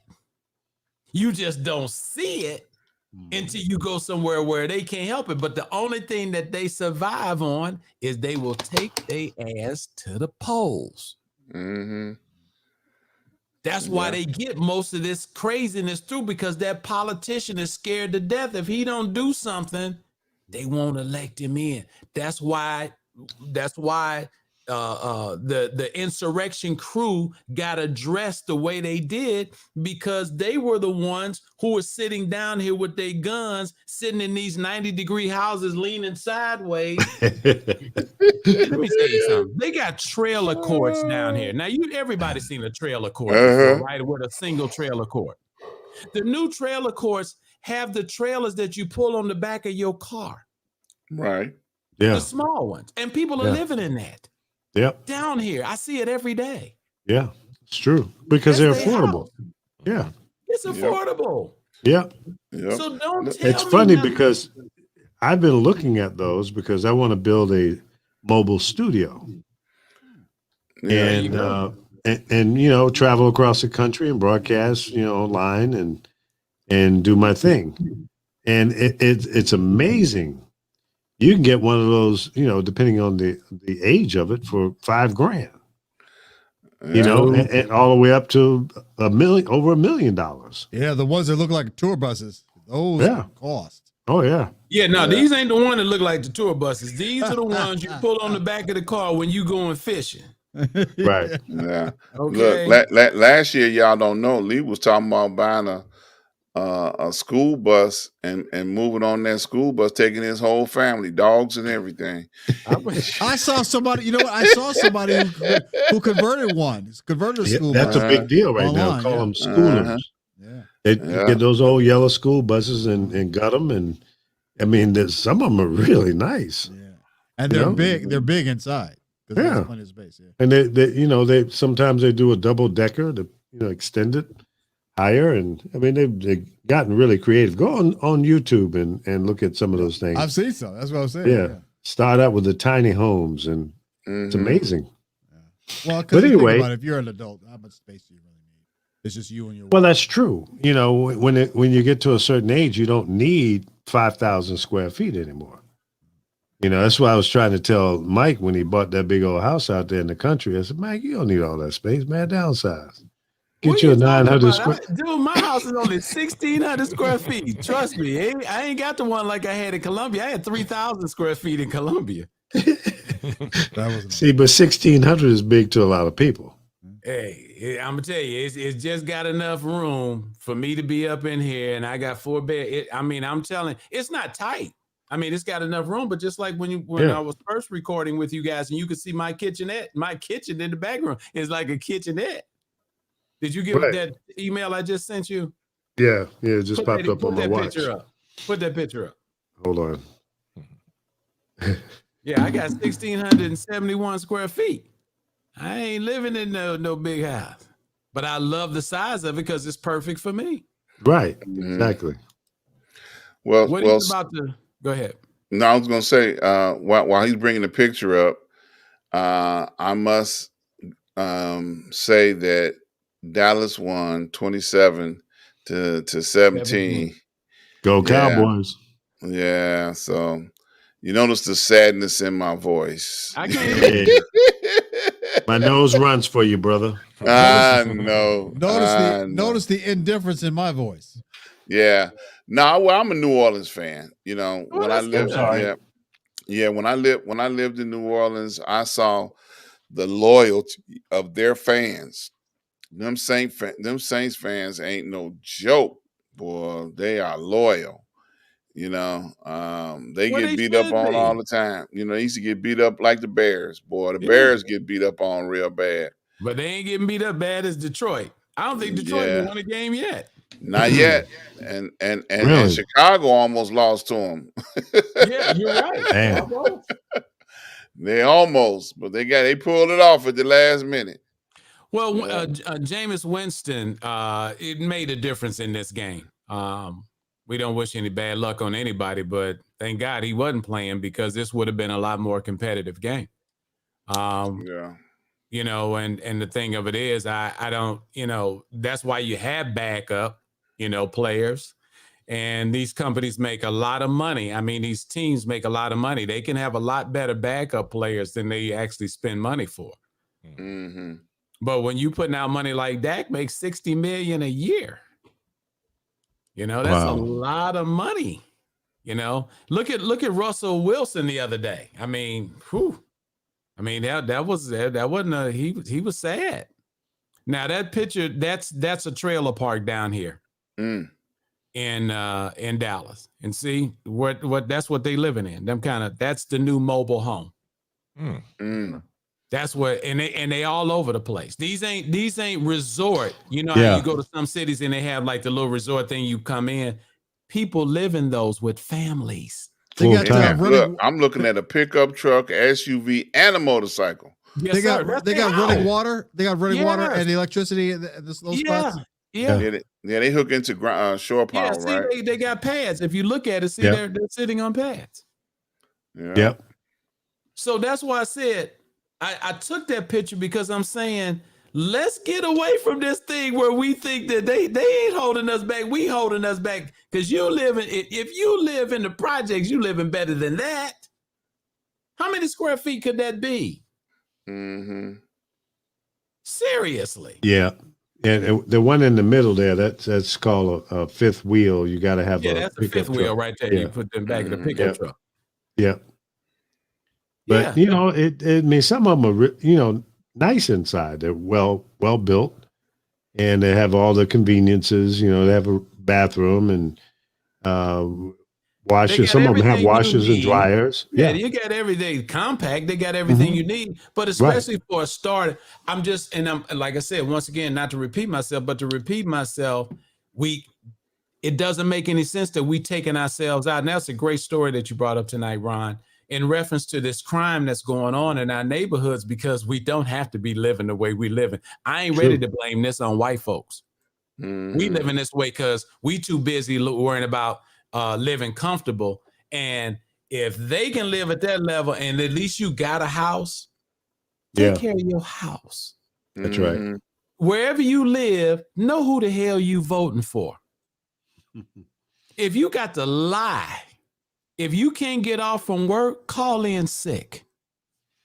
Yeah. Call in sick and go vote. Make it happen. Because and to all the people in Kentucky that keep voting Mitch McConnell in, you're stupid. Ask yourself this question the next time he comes up for re-election. What have you done for me lately, Mitch? Right. Has your life changed? Did he bring home the bacon to you, or are you still living in the shotgun house with a blue tarp on the roof? And he keeps making promises. And what was he have? 2 or 3 houses down there and a place up in DC. He's living large. His wife was a former. I'm sorry, Lee. How often does he have to buy food? Exactly. And how many millions is he worth on a 200,000 a year salary? Right. I think he's up at 39 million something. It was something crazy. It was ridiculous when I saw it. So that's insider trading and all kind of shenanigans going down. And it's poor, with these politicians. And I say this respectfully. It's poor white folks that keep voting him in, y'all, because you won't. That's true. And you know what Mitch McConnell would say? You know what Mitch McConnell would say? What? You ask him? Don't hate the player, hate the game. Of course. I ain't mad at him for saying it, because that's what I said once again. Yeah. I'm sick of it. I'm on calls every week saying, stop this foolishness. When election time comes, a lady that was a beautiful woman, her name is Tamika Isaac. She ran for mayor in Columbia, South Carolina. Now, they had their first black mayor 4 years ago, and he didn't run again. His name is Stephen Benjamin, good friend of mine. And Tamika was my attorney while I was in Columbia. And she ran this time and she lost. And it didn't make any sense. It didn't make any sense. She could have won that hands down. What's the black population there? It's at about 30%. Damn. Yeah, when you start talking about Charlotte and when you talking about the Carolinas and places like that, you're talking about 20 to 30% black population. I know. But you know that it's that, hate to say it, but that Southern mindset among blacks and whites that just it's still absent. But see, that's the whole thing. Now, Lee, you just hit the nail on the head, and I know we got to wrap. You just hit the nail on the head, because they feel the same way. My vote ain't gonna count. They not voting more than they are. They getting a pass, man. And you know, it's funny you should say that. They got a big battle going on in Chicago right now over the districting map. Oh, same thing here in Georgia. Yeah, you know, and they were all over. Yeah, they were fighting because they want to establish an Asian and Hispanic precincts, more dominant. And they want to take it to a referendum for the next election. And one of the press conferences they had today, they said they're going to lose if they go to a public referendum, because most Hispanics are either illegal, or the ones that are able to vote are not going to vote because they're afraid to vote. Mm-hmm. So what you're saying, Mike, is so relevant. People are not going to vote their true feelings because they feel like the system is failing them. Right. And why participate in a system that's failing them? Black folks have been waiting on justice reform for 100 years now, and we still ain't got it. But you take that saying, you go down to the casino that's in your town and you vote on that, and you ain't gonna win every time you pull a slot. Same thing. Yeah, but worse. But it's even worse. But it's the gamble. Much higher. Yeah, gambling. 39%. I just looked it up. 39.79%.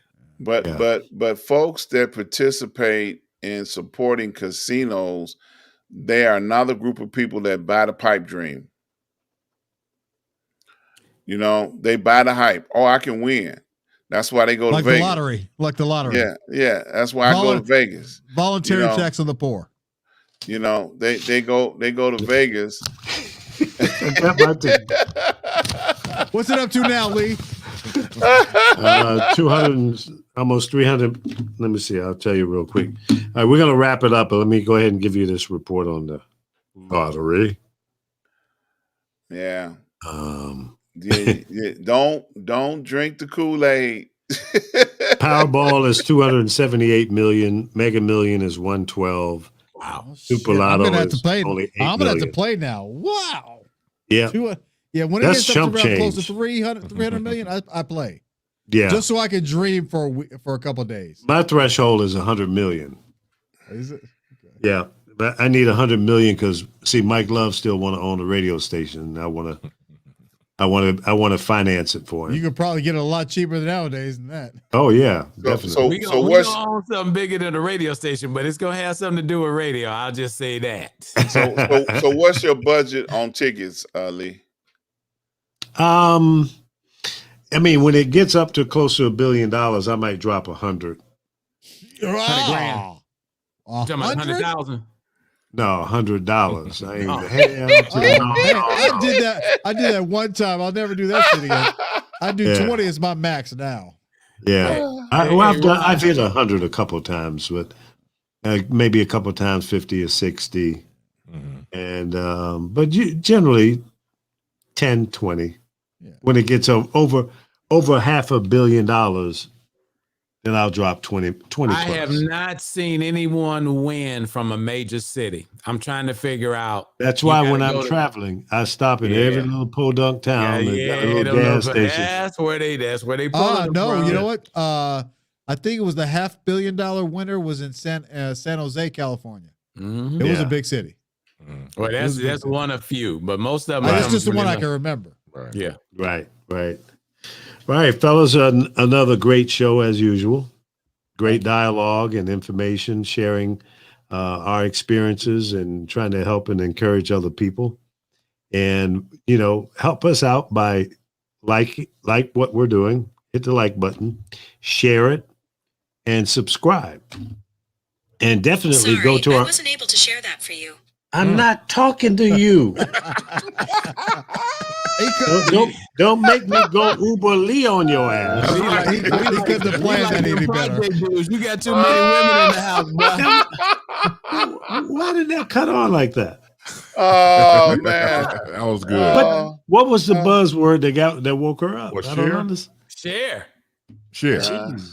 Just shut up. Damn. That freaks me out, man, when that happens. All of a sudden the phone start talking to you. That's why I don't do that. You got to turn that damn thing off, brother. Yeah, I thought it was off. Yeah. But, she just invaded our conversation. Get your own show. It's that microphone Chris got you. It's sensitive. That's right. Yeah.